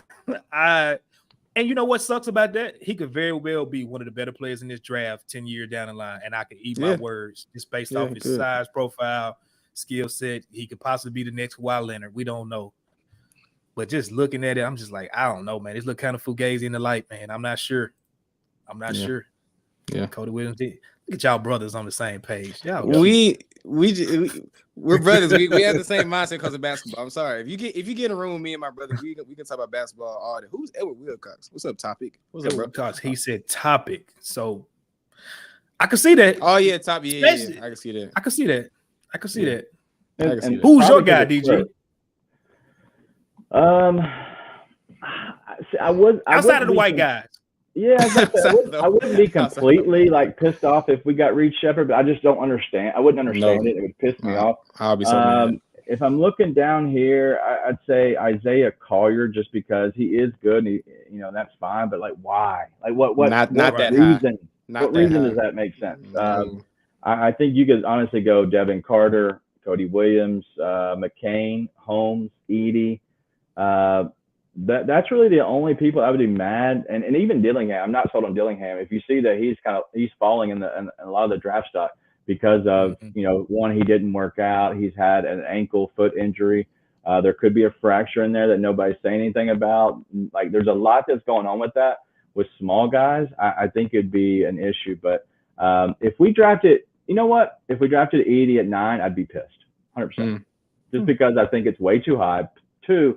I think he's a guy who is honestly, it's like a sideshow. Like, I think he's great. I think he'll help you out. I think you can find a way. But really, honestly, I think he just clogs so much of what the Grizzlies do well at, and that's get to the front of the rim. I think that hurts you because he can't pass like Klingon can. Klingon can pass great, but I really don't think that he can be the guy who – because Edey can't pass like Klingon can. He can catch. He just can't pass. I see my that. Pop said he disagree with you. He said, I was talking to my pop I was talking to him on the phone a couple weeks ago. He's like, man, just tell him to go get that Edey boy. I was like, you know what? I think that might be my money. Go get the Edey boy. I say this though in regards to that though, DG, because I understand when you coming from a whole 100%. As far as like you said, him being that high. My only thing is this, like, well, I asked you first because you had Ryan on. You're gonna have Chip on this week, right? Tomorrow, right? Yep, tomorrow. Okay. And you delve in the draft stuff too, so I'm not gonna slight your knowledge on this. How do you even gauge how high or how low a player is? Like, I get the second round guys. We know that most times, like me and you were both on what's the guy that went to the Denver Nuggets? He was out of shooter. Gonzaga. Yes, what is his name? God damn. You talking about Christian Brown? You said we played. Christian Brown. He got drafted last year. He was a second round guy, and me and DG were both on him. I can't think his name to save my life though. But he's a shooter though. Like 6'6". Anyway, we both knew, or a lot of people like had him, mocked for second round. So that guy's not gonna go in the top 15, whatever. But a guy like Edey, to me, especially when the draft is so, don't want to call it weak. It's just full of role players. Yeah. That's what kind of, for me, it's hard to kind of gauge where he's supposed to go because. Is he better of a right now fit than Tyler Smith? Depending on the situation, possibly. Is he a better fit than a Dillingham for certain situations? Possibly not. So that's my question when you gauge in these guys where they supposed to go based on a draft board or with your personal board. I like Ryan's board. It was just him. It wasn't based off of nothing else. So how do you gauge these guys where they on a certain scale? So the guy you're talking about is Julian Strother. We were both on him. Yep. Big. Yep. That's who it is. And he's a small guy, but I think he can be a good guard. But how do you gauge it? I really think I think this is just going to be team preference. I think you're going to see some guys go higher than they should. I think your guys will see some will fall depending on how it all plays out. I think it's all about what you see in the player and what they can be. Because if you get them in the top 10 in a normal draft, you're expecting them to be but have all-star potential. I think in this draft, you're saying they have starter potential. And I think that's what you have to draft on is how are these guys, how do they fit the makeup of your team? I just don't see Edey on this team because he clogs the lane so much. How he scores is only with his back to the bucket. And I just don't think that you need that. If you want that, go get Jonas Valanciunas, who is better than Zach Edey right now at rebounding the ball, 100%. And he can shoot too. Yeah, he can move a lot better. He can stretch a lot better. He's a free agent. You can go get him. And honestly, you have the mid-level exception if you wanted to. I just think you can go get a guy like Zach Edey and put him under contract, whatever, if you want to, and figure it out in the short term, than going to get a Zach Edey, who honestly you got to figure out how he's going to, make his game work with your offense and your style and your team. And I don't think you have to do that with these other guys. Plus, you don't need him to play. If you go get Zach Edey, you need him to at least be your backup center. You have to, because if not, it's kind of a waste. And that's where I stand. But I think at the end of the day, it's all about the team and how you feel about a player, how they make up into your offense. And if you look at a Taylor Jenkins-led offense, it's a drop big. He fits that. It's get to the front of the rim. It's either trays or lays. He clogs up a lot of the lays. And I think you have John Morant. You got to keep it open. If not, your plumbing is clogged. And I see that. And I can ask both of y'all this because when you said that about like you can find another Zach Edey in right now, that's why I see the same thing as a Dawson Connect and Reed Shepherd. We can find another shooter. That's why Luke Kennard's contract is so expendable. There are plenty of guys in the league that can shoot. There's plenty of guys that stretch the floor, maybe put the ball on the floor. That's why I don't want a Dawson Connect or a Reed Shepherd. There's a lot. I wouldn't. Why use a number round pick on a guy that you can get anyway? Like you said, if you're drafting top 10, you want to find someone that starter potential, that a hole in your team that you have right now. Yes, Edey caused that hole, but like you said, he may not work with fit. With Dawson Connect and Reed Shepherd, we can find. Yes, there's a hole. We can find more of those guys for better value in free agency right now, or maybe trading some guys. Like I brought him like Baylor Sharman out of what is it? Where'd he go? Creighton, yeah, he can play. That's a baller. I'll take him. You can maybe even trade down to get him if you really want to. Oh, you can. Why even? Yeah. You can trade down maybe at the end. Or trade up from 39. Yeah, trade up from 39. Yeah. Like I feel like, as Chris said, if you want to draft someone that you can, if you need to draft someone that is more risk reward. That's why I'm so big on Ron Holland. He's the perfect guy you can play him either 5 to 10 minutes a game or even 25, 30 minutes a game if he has really high, but he's not disrupting anyone else on the floor because he's just going to go in, play defense, get to the front of the rim, make a shots, and get out the way.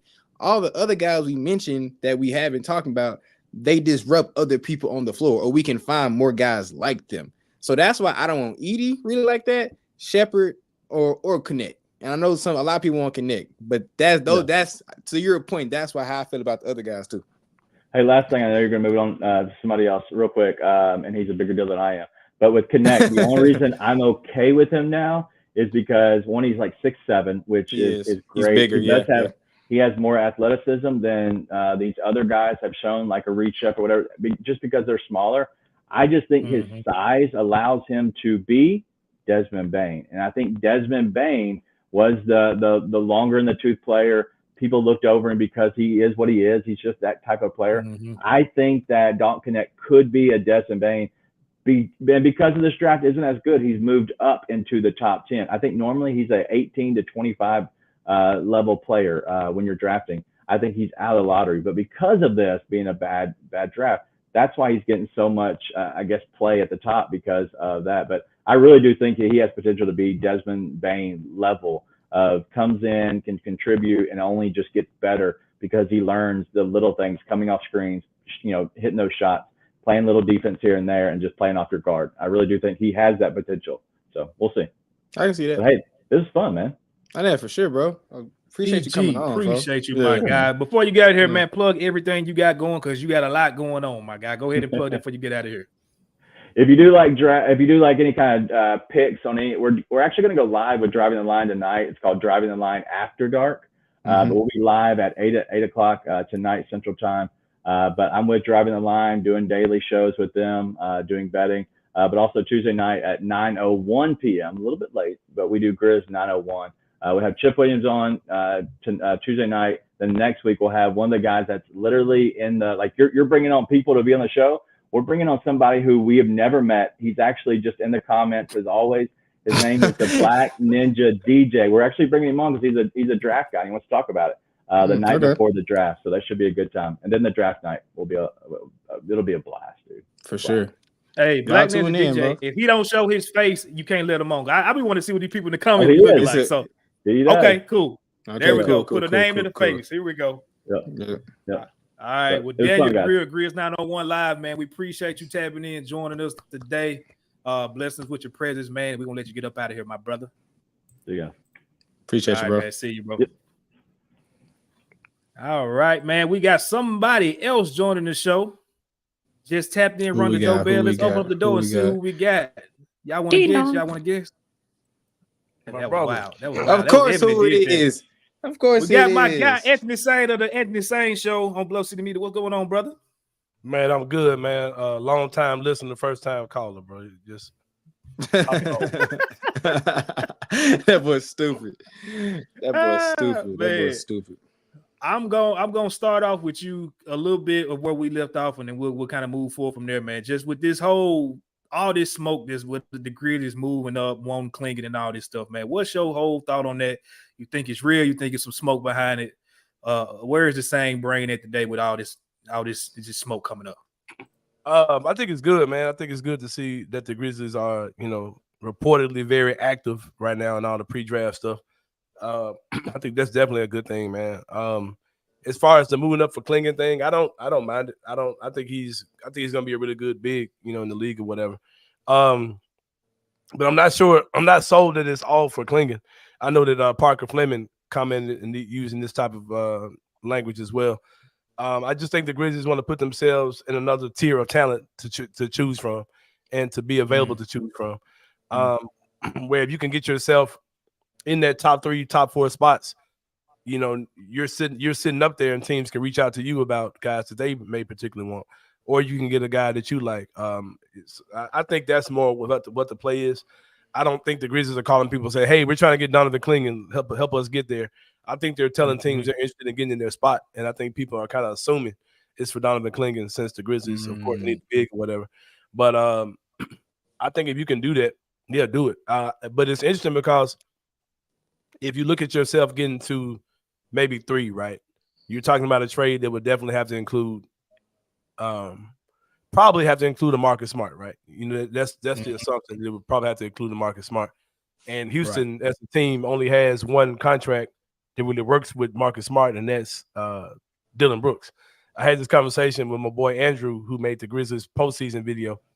He was saying that he said that on the whatever that trade machine app is, not the ESPN one, but the other one, that it says yeah.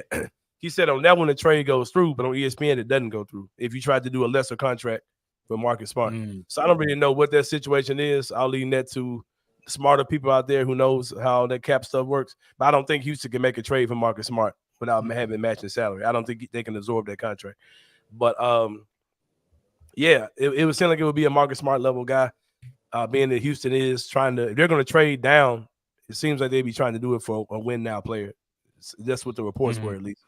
So that would be interesting, man, to see how that could work out. But I do think the Grizzlies are trying to be active. I think they do have, consolation prizes. I mean, targets if they stay at 9. Dalton Connect is definitely one that I would hope is there at 9 for sure. And it's a matter now of, as far as the Grizzlies getting their pick guys at 9, I think it really depends on how the draft shakes out. You got guys like Cody Williams who, he's projected to have a bump. He's projected to move up from around, the teams to moving up into the top 5 now. People have Detroit moving him, which means that guys that were previously there would go down.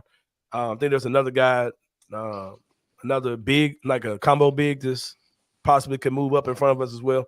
All those things could help the Grizzlies if they could get a guy like a Luke Connect. Luke Connect. Dalton Connect, right? So, it'll be interesting to see, man. But like I said, I think the Grizzlies being active is legit.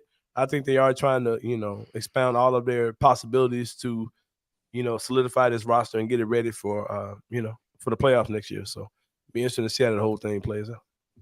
So I got a question real quick, Aben. I know you got something as well. I know you we ain't gonna have same for too long. With what you just said, right? With them moving up to possibly just get themselves, what's the phrase people say? More chances of pulling somebody that had that they want. I'll just say that. If that's you, who are you looking at that range that you would say, okay, this is who I would want to shoot for? Well, if they get in the top 3, I mean, it's 3 guys that are up there. They're kind of consensus, the 3 dudes. And I ain't gonna say consensus because Klingon just really got in those conversations. But if the Grizzlies get in that conversation, it's probably because there's some movement, like people, like as far as Klingon goes. I think it's Sarr, of course, Klingon, and Risa Share are the three guys that are probably going to be at the top if Klingon gets up there. If not, people have had Reed Shepard there at Houston. I don't think we really know what Houston wants to do. They've been the biggest team of mystery as far as what they would like in the draft over anybody. We know that they talked about moving out of the draft moving out of that pick to possibly get a veteran player, but we don't really know what they're looking to do. You know what I mean? Some people think that they would get a big. It was Donovan Klingon at one time. People thought would be there. And then that became, Reed Shepard. So I think if one of those three guys are there, that's of course who the Grizzlies would try to get. Even in a guy like Risa Share, who's a 6'9", 6'10" wing who can defend, knock down threes. It's one of those, we've got French Mikal Bridges at home type things. You know what I mean? French fried Mikal Bridges. You know what I mean? So I guess what that could be. But I don't know, man. Like I think that if you get one or two bigs, of course that's cool. But I don't know if Risa Share can play. He's had a really hot run here of late, but I don't really know what his ceiling could be. But everyone talks about him being a super versatile defender who can knock down shots. So they've been trying to get that guy forever. I know that would make some conversation started about the whole GG at the 3 conversation. If you draft a guy like Risa Share, and if you get him, that means that Marcus Smart's gone, and that would move some other things around. Yeah, so we'll see how that whole thing goes in the next week. Yeah, so Michael, we gotta ask you the same question we ask everybody else. If you were Anthony Kleiman right now, what would you do? Would you trade up? Would you keep the pick? Would you trade it? Like, what would you do if you was Anthony Kleiman right now? Try to trade up. One thing I'm not doing is trading away, trading down, or trading out of the draft altogether. I'm not giving anybody a top 10 pick, and all I come away with is a starting big man. Like I definitely want a young talent in this draft, and I want to be able to do some things in free agency or another trade as well. I don't want to get out of this draft at all. I think there are some really good role players in this draft. So I would definitely I would try to get up as high as I could go. For sure, because if you could get a guy like Klingon now, or whatever, Sarr, whatever you're doing now, you got that guy on the contract for a long time. You're looking at minimum 6 years you're going to have that dude, as opposed to somebody that's on somebody else's roster where you may get 1, 2, 3 years out of them, and then you're right back trying to negotiate. And you're getting them on a much cheaper deal. You're not paying $20-something million for them and things like that. And then it's like if you trade a Marcus Smart to move up, right, and you go get a Klingon, a Sarr, Risa Share, you got the guy for 6 years, and then at that point you can go ahead and opt Luke Kennard in, and then you can use him as a trade piece during the season or now, you know what I mean, to make another move if you see fit. There's just so many things you can do if you're able to move up in the draft.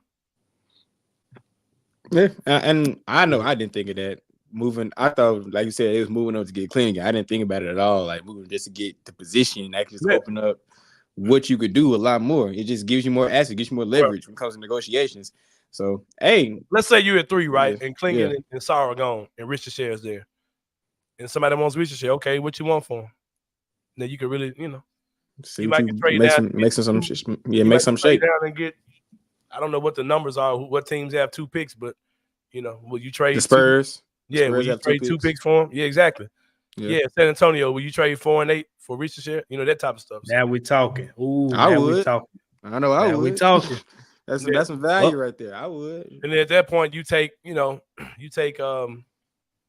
my boy? You go get Lil Jaylen Brown. You go get I can't think of my guy's name right now. You get Ron Holland, and you get Ron Holland, and you get Dalton Connect, or you go get Castle and Connector. You do it like that. Yeah. Hey, bring our chips to the table. Bring more chips to the table. I think the main thing that we should all expect between now and next Wednesday is that Zach Kleiman is going to be super active. I think that's given. I think that's happening. He's going to be.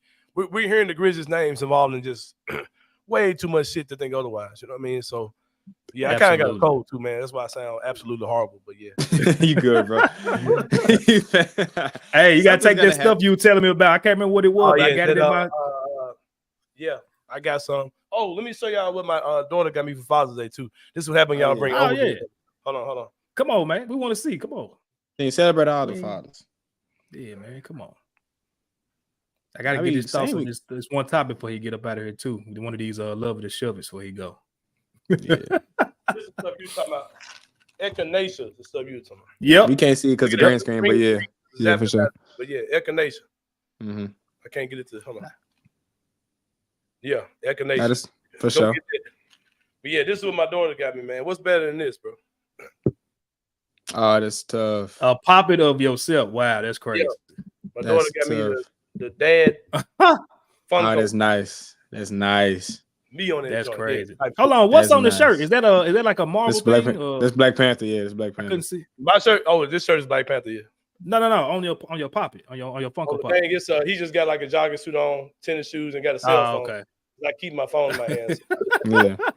Nah, that's tough, crazy, bro. That's tough. Now that's a great gift. Shout out your daughter, bro. Yep. Yeah, that's I'm about to let y'all gift. go though, Jim. I like what y'all doing. It's a dope concept, man. For real, y'all constantly innovating and taking BCM to the next level with ideas y'all come up with, man. Y'all keep doing y'all thing. Appreciate it, gang. Appreciate your support. We'll holler at you get better, my guy. All right. Feel better, bro. All right. Evan, we're going to run through these last few. We're going to get the heck up out of here, man, because it's been long. We appreciate everybody that's been rocking with us this whole time. It's been going good, y'all. We appreciate y'all. Yeah. Yeah, man. Yeah, we appreciate the engagement. As y'all know, we are live today. We are not, this is not a pre-recorded show like we normally do. But yeah, we're going to finish it out. Quick hits on these last few. Scottie Pippen Jr., man. Love it or shove it. He's going to be on the main roster by the end of the year. Get that light skinned brother out of Memphis, bro. Like, nah, fam, I'm shoving that jump. It's not against Scottie Pippen. It's just, I think he's a good player. I just don't think he's going to be on this team on the long term. I think he's a really good player, but I just feel like we can get more value for that contract. I just feel like the front office values other people.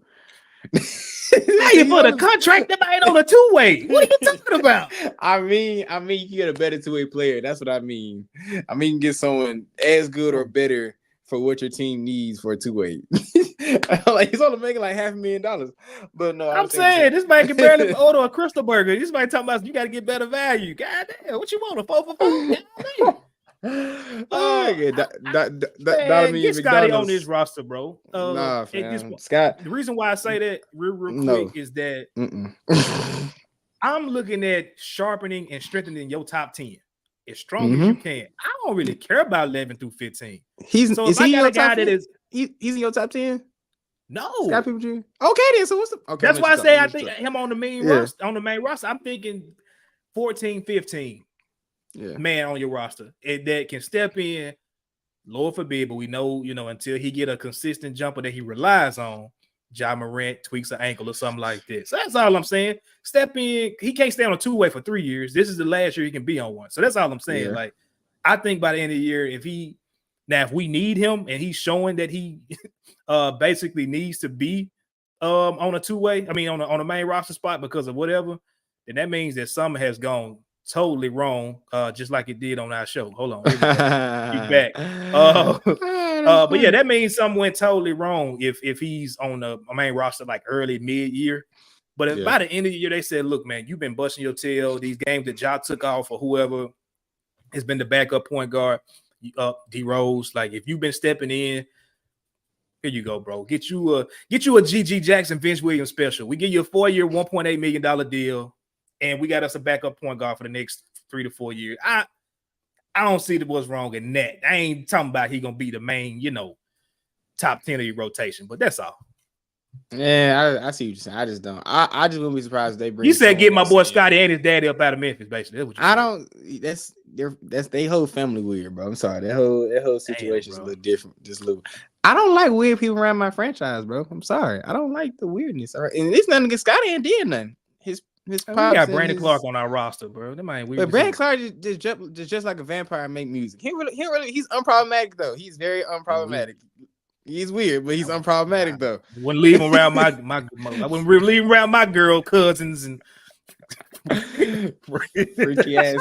He's a 69 guy. Yeah, he a fan. All right, quick hits, man. We got 1, 2, 3, 4, 5 left. We out this show. We're out an hour and 40. Appreciate y'all still tapping in. We ain't got nothing better else to do, so we on here with y'all, I guess.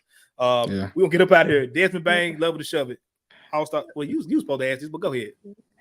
To answer the question, no, I don't think he's going to be an all-star this year. I hope he does. I feel like he's going to have all-star production. I just don't feel like they're going to vote him in to be an all-star. Simple as that. Me neither. Shove it. Yeah. Love you, Desmond, though. I mean, if you go out and do 25 a game, we still need that. So he's going to average over 20 points a game. It's going to take like a Mike Conley type all-star for like 6 guys to get hurt in the Western Conference for like to then elect Desmond Bane is because he's going to put up all-star numbers. But the coaches and the fans aren't going to vote him enough to be an all-star. They're not. Yeah. Yes, I do like this. Thank you. So now we agree on somebody. I'm not on you about Scottie Pippen Jr., but I want Lamar Stevens on this team next year. Oh my gosh, please sign Lamar Stevens. We need as many Black Force Energy players on this team next year. We got Vince. We got Marcus if he stays on the team. Ja when he wants to be. Like we need as many Black Force Energy players on our Memphis Grizzlies team. Lamar Stevens, I was going to say Lamar Jackson, but Lamar Stevens fits the boy. Please, he just does everything. Just give him 10 minutes a game. That's all you need to give him 10 minutes a game. He's going to wreak havoc, make some people mad of his defense because he sits down on defense. He's going to make a few shots and make a few good passes. Yes, please sign Lamar Stevens to the full year. Please do it. Yep. If I don't think he's out 10 hours, but anyway, I think if like we talked about earlier in the show, if the Mavericks lose tonight, I expect tomorrow to hear something about Lamar Stevens staying in Memphis. Now, he say something. You brought up a good point. Yeah. Go ahead. Yeah. No, I'm saying he's been here. Like he stayed in. You know what I'm saying? Like he's been in. Like he has not left. And I thought that was a great sign. Like it was him, Trip, and BC was at like it's some concert a few months ago. I think it was when Glorilla came. I think or somebody. They was at a concert together. It was him, Trey, and Gigi. Yeah, it was him, Trey. Yeah, that's what it was. It was him, Trey, and Gigi. And that's great. I wish Trey Jemison. We wanted to sign Trey Jemison, but we're not gonna sign him. We're not going to. But I like Trey Jemison. And keep Trey Jemison tight the hips ass on the roster. I just like Trey. He just sounded like a cool dude, bro. I was like, we're not gonna do it. I just think he's a real cool dude to keep around your franchise. But anyway, yes, Lamar Stevens. I was okay. Back on another thing, we need as many Black Forest Air people and many constant professional people. Trey Jemison, professional, very cool guy. Lamar. Black Air Force Energy. We need both, and I feel like Lamar Stevens can do that. So I think Lamar Stevens. Just keep Trey Jemison in South Haven, bro. He ain't got a suit up. Just keep him in South Haven, fam. Keep him in South Haven and let him ball. Hey, it's a lot of dudes at the end of this draft that are going to be competing for that last 2-way spot. That's all I got to say. He better bring it. Probably so. Hey, he better. He stayed in it. He ain't trying to move either. So hey, what happens? He ain't. Yeah, he ain't. Jenkins making it through the season as a head coach. Love the show. I put this in it for you because I already know what you're gonna say. You don't like tell it. Oh, okay. I may be wrong then. Because I put this in for you to go off on this one. And I think Jenkins will survive to the end of the 2024-2025 season. I feel like he's gonna be the job. Improve. Not my iPad thing connecting. Oh no. No. We almost at the end. It's all good. Yeah, while you get yourself together, I'm gonna tell you why I love it. The only reason I love it is that if he does not make it through the end of the season, that means something went wrong. That means the team wasn't winning. That means something wasn't happening that we want to be. And I told you, at the end of the day, that's what I care about, Memphis. So if he is the coach to get us to where we got to go, then great. I don't think he will be, but I ain't rooting against him. I'll say that. So I hope he makes it through the end of the season because boy. Yeah, go ahead. I know you had some technical difficulties. No, we're good now. But no, to that point, I agree with your point there. I just feel like the front office believes in him. And I feel like this team's going to be that good where he's going to prove that he's going to hear the noise, hear all the yada. He's going to show how good of a coach he can be. And I feel like he's going to prove that this year. And I feel like he's going to be the coach for this team. Because I feel like Zach Kleiman really likes him, honestly. I think Zach Kleiman just really likes Taylor G. He talks so highly of Taylor all the time. So I just think he's going to be the coach for the future, for better or for worse. I feel like he's going to be the coach here. So, yeah. Yes, sir. Lamar Stevens is a dog. That is a straight up fact. Boston loves Stevens. Is he getting the ring? Maybe. That's a good question. I think he does, actually. How long? Yeah, he was on the rock. I think as long as you started. Yeah, I think. Yeah. He made it to the trade deadline. You can't get past that. So I think he will get one. That's a good point. That'd be NBA champion. Hey, NBA champion, man. That's funny. Gotta have it on the roster. Yeah, I guess. Mm-hmm. Oh boy, what you think about this one? I'm up here losing my focus again. And this is back to my Scottie Pippen Jr. point. This is who I want if he plays the games to be our backup point, because when Derrick was on the floor last year, he was serviceable when he was on the floor. He just didn't play that many games because he was always hurt. But when he was on the floor, he showed he could still hoop. And I just, maybe because this is the 8-year-old kid in me that still has Chicago Derrick Rose in his head, I just want to see Derrick Rose and Ja Morant play on the same floor. I just really want to see that. I may be biasing that. I just feel like it would be a dope thing to see, just Derrick Rose and Ja Morant on the floor together. And like Ja has spoken about how much of a mentor that Derrick Rose has been. And of course, you can it's only so much you can do in the locker room. And I'm not trying to degrade Derrick Rose's value as a mentor, because he's been through the crust of the league. Like, he's been through everything. So he can give Ja Morant all the guys in the world, and he's gonna continue to do that. But I feel like when you're on the court, I just want to see them, like, when they're at a free throw, them just talking about like matches or something like that. I just want to get that picture of them in a timeout or something, just talking hoop and just be on the floor together. And that's why I want, and I feel like that would help Ja more, just having that guy on the floor with you going through, because Derrick was not going to play that many minutes. He's not. But give him about 10, 12 minutes a game just to get in there, give Ja a rest. Like, yes. So I love that. I think Derrick Rose is going to play more games than he did last year. Yeah, I'm going to love it with you. More so out of just hoping and being hopeful and optimistic, man. I don't think he's gonna need to play as many games as we wanted him to play this year. But as far as overall him playing more games than he played this year, absolutely, I think he's gonna play more, just because you're not gonna need him to play as much as he did this year. I would rather, and this is where I guess my Scotty thing comes from, I would rather Scotty play backup majority of the season. Let D Rose get in, get some, some warm-up games here and there just to keep his body, in good shape. But I want to see him more so in the playoffs. I think that's where we need him the most, honestly. So you say Scotty rock out in the regular season, and Derrick Rose uses his experience and savvy to perform in the playoffs. Kind of like, that's what I'm saying. not to the same level, but kind of how Rondo was for the Lakers in the playoffs. Not, of course, not to that level, not to the talent. Not maybe not, but that's what you kind of see Derrick Rose kind of. Yeah, man. Yeah, I don't care what he does in the regular season. If he gets us 35 games this year, averaging maybe 12 minutes a game, if that, I'm fine with that. But when we get into the playoffs, I want Derrick Rose to be available and not hurt. Because like you said, him and Ja on the court, or him just manning that second unit, we know and we've seen what it looks like, and they weren't even fully healthy. So, yeah, I'd love to see him. We got this mystery question, and we got one more guess before we get up out of here, man. What you got, Evan? Because you done did some messed up stuff. What you got, man? Because Chris loved to put me on my toes, and so I want to do the same thing. So which one is more likely to happen, Chris? Because we talked about this off air. Chris Ingram having a baby boy in the next 3 years, or the Grizz winning championship in the next 3 years?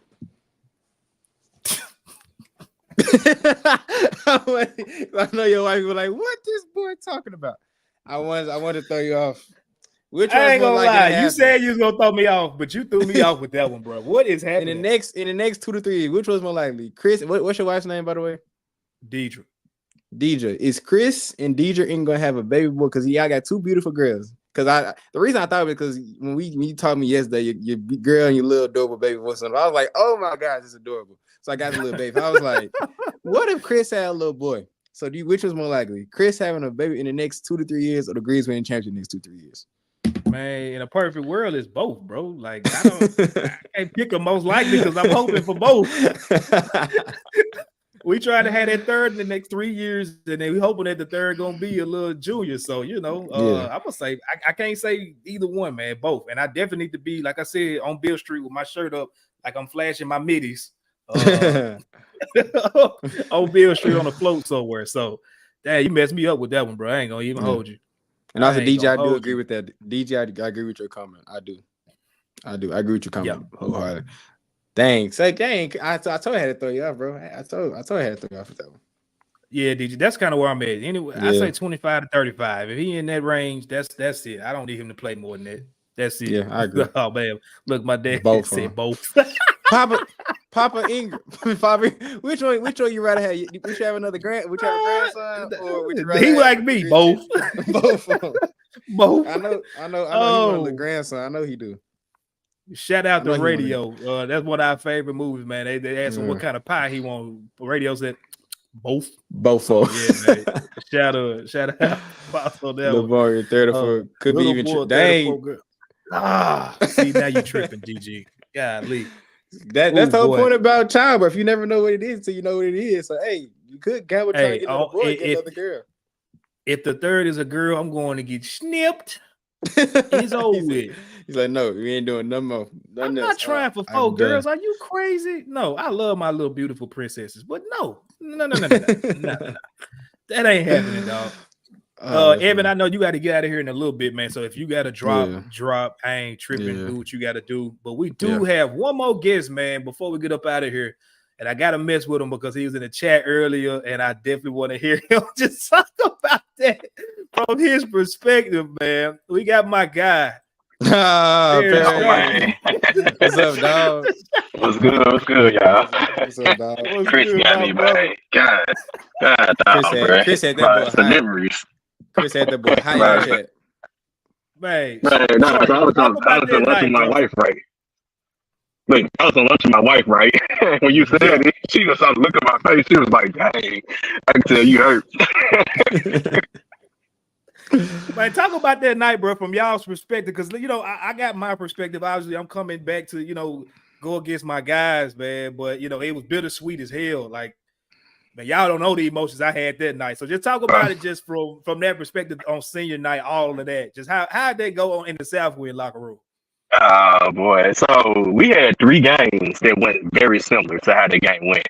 A homecoming game against Ridgeway, senior night against y'all, against Wooddale, and it was another home game against Kirby, where we lost on block points. I was on the end. I was on the field for all these plays, but I was always on the opposite side of what happened there. So in the kickoff returns, both of them, I'm literally on the opposite side. I'm like, bro, what are y'all doing over there? So, bro, crazy, bro. We literally lost games off of special teams, and that kind of reminds you, like, and I know it's basketball podcast, but think about football. All 3 phases are important. We literally that year, Southwind, we lost 3 games off of special teams, including that game. So, like, yeah, that definitely. Yeah, that hurt, especially senior night. It was like, dang, at least when this one, we actually had the opportunity. I think we led the whole game. Pretty much, we led the majority of the game. Y'all were, bro. Yeah. Man, I remember it was a lot of plays being called because, like I said, we had 2 receivers out of our receiving core didn't play that night. Our starting, man, we had guys out that game. So it was bad. It was bad. They got suspended for just doing some dumb shit that week in school, man. I'm like, of all weeks, y'all decide to do this. Y'all do it this week again. I'm going home. And I just remember, man, Coach Miller, it was one play I ran like a corner route going towards y'all bench. And, Trey, London Ballantyne, he over there on that side. And so I run the corner. My quarterback, D-Man, shout out to him. He throw the ball. He basically went out of bounds. I just hear Coach Miller, oh, not tonight, fella. Not tonight. And I was like, oh, shit. Coach Miller, man. Shout out to Coach Miller, man. Oh, boy. Yeah, it is always good to reminisce on them kind of moments, man. Shark, just we're going to get out of here, man, but I want to get your thoughts on a couple quick ones, man. As far as the draft, do you think, we asked DG, we asked Sane as well, with all this smoke coming out about the Grizzlies trying to move up, what's your whole thoughts on that? You think it's a smoke screen, or you think legit they trying to get up to get Clingan? I think it's legit about moving up. I'm not sure if it's for Clingan specifically. Clingan could be. But I think Zach Kleiman, all the drafts that he's traded in, he's always traded up. If I remember correctly, he's always traded up. He's traded to the back end of the first round. He's traded up for Brandon Clark. Traded up for Zaire Williams. Traded in the second round. He traded up for Xavier Tillman. Traded into the back half of the first round for Desmond Bain and Santi. He also traded up for Jake Larapia. It's crazy in sounds, but he traded up for him as well. Traded back into the first round for David Roddy. So I haven't seen him trade down. He's always traded up. So that's why I think it's real. Like, I think it's really legit that he's looking to trade up because I've only seen him trade up throughout 4 or 5 drafts that he's been here. So yeah, I think it's true. I'm not sure. Clingan, man, I think Clingan, I'm pretty sure they're interested in Clingan, but it could be other players. If you're trading up, you could be looking at a different prospect that we probably ain't even thinking about. Right. So if it's you, we always got to put this on our guests, man. If you perish climbing, what you doing? Man, y'all taking my last name from me. Boy. That's funny. All right. If I'm climbing. All right, Zach Sharkey, man. My bad. Zach There we go. Sharkey. There we go. Zach There we go. I like that one. I like that one better. Zach Sharkey. There we go. All right, man. If it's my choice, I'm probably sticking at 9 and taking best player available. Best player available. I've always been on best player available, standing 10 toes down on it, mainly because I believe you can address center, free agency, trade. Andre Drummond is available. And me and Thane kind of been on the same thing. Hypothetically, I believe Jaren is going to be the starting center. And that's why I know you've been on GG at the 3. I've been thinking GG at the 4. Jaren at the 5. But my thing is you need just big man, period. You need someone to be able to come off the bench. You just need matchups, right? Certain matchups, I have the 7 foot on the bench. Like a guy from Purdue, I forget his name already. Zach Edey, like a Zach Edey or Andre Drummond. You just have them on the bench. So if they come out, they get the minutes, maybe they start depending on the matchup. If you're playing against Jokic, all right, he started this series, so he's starting this game. Mm-hmm. But against this other team who plays smaller, where he's getting played off the court, a lot of Steve Adams getting played off against Minnesota. You had Xavier Tillman waiting in the wings. You just have that depth and that kind of like a mixture of being able to make that happen. That's why I do like the John Collins idea you had, because he can do a lot of things, rebound, and a lot of things that Jerry can't do. They both could be interchangeable, and you still kind of got that level. Right now we're missing that because Santi Aldama didn't develop it to that. He's pretty much a 3. I think Evan said it on the previous episode. He's a 3. He's a cone on defense. How you a 2-5? How you a guard center? Exactly. Like, what is wrong with dude? Oh my god. Get him off my team. I'm sick of dude. Which I believe he's going to be the person if, like, a trade. We keep talking about Marcus Smart for salary matching purposes, but I really feel like Santi is that player that nobody's talking about. That trade, I believe he has the value around the league. I believe he's the person that you can throw in a trade. If you are missing a player to throw in, he's the one that could throw in that could get a deal executed. Yeah, it makes sense. Makes a lot of sense. Yeah, if Santi had a $12.5 to $15 million contract, I think a lot of conversation would be different. You know what I'm saying? Because you could lead with him some draft picks, throw in a contract, and probably get a lot of this stuff done. So it does key on that 3.9, I think, per year contract. But I'm with you, bro. I think at the end of the day, whenever you upgrade this roster, where is he gonna fit it? Like, because if you get another backup center and a starting center, that puts Jaren, BC, and those 2 acquisitions above him more than likely. Mm-hmm. Hey, we'll holler at you, bro. Go get some shots up in Washington or somewhere. I don't know. And also sticking to that on offense is all he do. Like, when you think about, like Evan said, on defense, he's on offense, he just jack shots. What else do he do? It's like we still hold on that reverse dunk. We still hold on to that from his rookie year. Like that was one play, bro. Right. And they hold on to that game he had against the Warriors. Remember, he shot like 5 threes against the Warriors that one time, and then he had a hot game against the Celtics. Those are 3 games that people talk about against the Santi. I don't care. Those are 3 individual performances. Get this man off my team. He's a cone. I don't want cones on my team, bro. Gosh, I'm sick of dude. Oh man, that's why he didn't do well in FIBA like this. Man, get this man off my team. That he was really mad. I'm gonna get off. He was really mad when we traded Steven Adams. He really been on. And ever since then, I want to do it off the team. I keep telling y'all because he ain't like that, y'all. Because his body language was off. So we traded dude. He was so up and down after that. No, his body language is off from the beginning of the season. Go back and watch them games. I was telling people that, bro. Like, when he knew that Steve-O was on the outs early on, because they knew this stuff. This stuff ain't just pop up at the deadline. Like, right. Y'all. Yeah. He had been in a bad mood. Just watch his energy. I'm gonna ask you 3 quick hits, and we're gonna let you up out of here, Perry, so you can get back to work, man. Or you're just your day. I can say you're at work. My bad. I am at work. You are okay. Me too. So we'll get up out of here. I want to get your opinion. Will Jaren be extended by the end of the year? Yes, I believe so. Yeah, I think I heard y'all talking about earlier that this is the year that he should be. I was trying to think. I was like, he signed then Ja, then Bane. Mm-hmm. So it was literally 1 year before Ja, right? So yeah, I think this is the year. Yeah, and it's easier to hopefully if he agrees to the extension. You probably can still sign up for a little less. It'll be a max, but it could be even bigger if you wait. If you wait it out and don't sign about the end of this year. Yeah. Yep. Yeah. Okay. Ja Morant top 3 in MVP voting. Yes, I think that's coming. Well, Yes, sir. granted, for health, please. That's the only thing I'm afraid of with Ja. Be healthy. Please, just healthy. Like, if he's healthy, top 3, yes, that's it. I really feel like he's coming. I hear all this stuff about Anthony Edwards, hear all this stuff about SGA.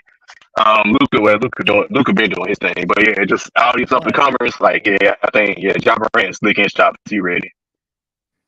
I agree for sure. Lamar Stevens, is he gonna be back next year? Possibly tonight. Hey, I hope so. I really hope that they do some type of trade consolidation to open up this spot to re-sign him because they are running out of spots, right? I think they luckily you the Watanabe, that contract is off, but you got 3 draft picks and you only got 1 left. We only got 1 two-way spot left. So, like I think I heard you talking about packaging the trade up from the second round. Those 2 picks, they gonna have to consolidate somewhere or draft another drafting stash player like they did last year. But hopefully, there's a way. I would love for Lamar Stevens to be back. I believe he's the type of player. I don't think he'll be part of like the main rotation throughout the season, but you can plug and play at any given time. And based on matchup, like I was talking about earlier with centers, you want to go small. Lamar Stevens could play power forward. He also could be Alshon Livingston off the bench for the main squad. Like he can plug and play so many different areas. And that veteran leadership, he's still a little young, but he's in his upper 20s. But me being in the locker room last year, talking to him, he just comes off as a veteran. Like he has the veteran aura about him, man. Working and being under Jason Tatum, I think he played with Donovan Mitchell in Cleveland, if I'm mistaken. He did. Yeah. And hearing Jason Tatum talking about him last year, Lamar Stevens, he's just very calm, cool, collected. He acts like a veteran. He acts like a legit veteran. Yeah. Last one, we're gonna get you up out of here, Parrish. Is Jenkins gonna make it through the end of the season? Do you love that or would you shove that? He love it or shove it. I believe he'll make it through the season. The reason why, he's a very good regular season coach. That's why I believe he's gonna make it through the season. They're gonna have a good regular season. Granted health, they're gonna break them. He's gonna make it through the season. I know last year, them first 6-19, when they start 6-19, a lot was on him. They also had not only like you saw Steven Adams, that Santi got hurt, that Marcus Smart got. Somebody got hurt like almost every other week, every other game. So it was like pretty tough. But his problem was he never changed nothing up. It took him a month before he put Vince Williams out there. It took him 2 months before he put G out there. That's our problem with Taylor Jenkins. And I said when we used to have the former starting 5 podcasts a couple years ago, I believe he wasn't a coach to get us over the top. I'm hoping you prove me wrong. My mindset hasn't changed on it. I also have been on tape to fire him because I know if I was a GM, I wouldn't fire him for what happened last season either, right? So it's just the truth. Like I believe he does deserve another shot. And so for that reason, I believe he'll get through the season because I think he is a good regular season coach. What happens in playoffs will determine his fate after the season. If you lose in the first round again and you don't look impressive, yeah, he's probably gone. Especially all the assistant coach turnover, you could kind of tell the pressure is heating up. So I believe he'll make it through the season, but the playoffs is going to be his determining factor. Yeah, I was out with my family obviously yesterday. We were sitting up on this. It was like a marble slab type thing at this little park, and we try to take these cute pictures. And boy, when I tell you my ass was on fire trying to take them pictures, it was some bad bloopers. Well, it got to be what Taylor Jenkins is feeling right now, boy, because I ain't going to hold you. Boy, you got some stuff that's going to have to be done this season, man. Yes, sir. Hey, I'm feeling. Well, Parrish, we appreciate it. Hey, before you got Evan, you got anything you want to get ask Parrish before we get up out of here, man? Nah, bro, appreciate you. Real talk. Like, just appreciate you being you. I appreciate you. Because I just like hearing y'all talk. I'm just hearing y'all. Because y'all, first I started talking about the olden days. I'm like, dang, it's going to be me like in 5 years with my homeboys. That's going to be funny. Like, watch out, man. Bro, y'all got like 10 years on me, bro. Like, y'all. All right, here you go. All right. Y'all, all right. You trying to make me feel old. Y'all be thinking I'm like 24 in this mud, bro. Like, bro, I am 20, fam. Like, dang. Like, it's going to happen. I just graduated. Like, I literally just graduated. Come on. All right. I got you. It went behind the ears. I got you, bro. All right, well, Paris, anything you want to plug before you get up out of here, man? Man, stupid. I'm sorry. Y'all know where to find me, DAONE_P Shark on Twitter, Instagram, wherever you want to know. Of course, follow me and my guys, LB, Let's Be Real Crew, Let's Be Real Media, LBR_media. And hey, I'm back. Next season is Grizz be right, so can't wait to actually cover the team. Yeah. Good team. Thank you. A good team. Folks put you through the ringer last year. God, For real, that's my boy. All right, sure, man. We're going to catch you later, bro. All right, y'all. Appreciate y'all. I'll let you later, man. Salute, bro. All right. Well, that's all we got for y'all today, man. We went well over our time. I can't even get the things lined up, but it's all good, man. We appreciate y'all. We went 400 strong, pushing this live show for about 2 hours. Y'all in the comments, we appreciate you tapping in and engaging with us. We definitely want to kind of just get it up, man. Get the engagement up. Talk to y'all live as we went through here, especially with Father's Day yesterday. You know, we were both busy doing different things and like that. But that's all that I got. Evan, you got anything that you need to get up at before we get up at? Nah, man, just we waiting to see what happened, bro. Y'all can see the dates down there, waiting to see what happened.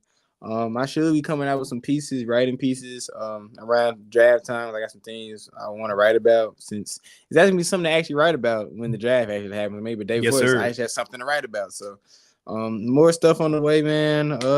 That's pretty much it, bro. I gotta be working 50 minutes to that job I don't want to go to. So you know how that stuff be, bro. So that's all I got, fam.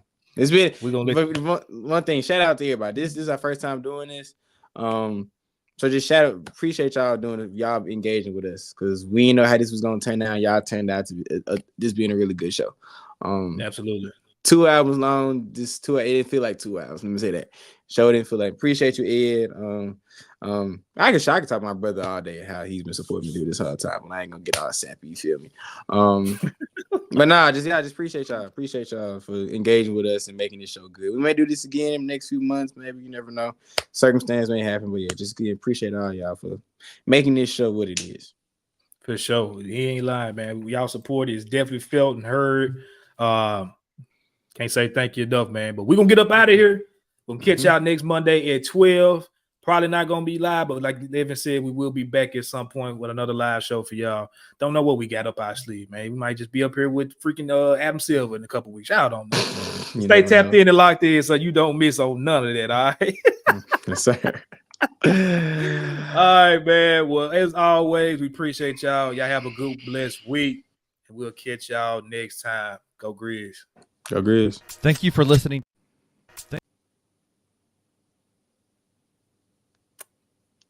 Thank you for listening to this episode of the No Bluffing Podcast. If you enjoyed this episode, like and subscribe to Bluff City Media's YouTube page.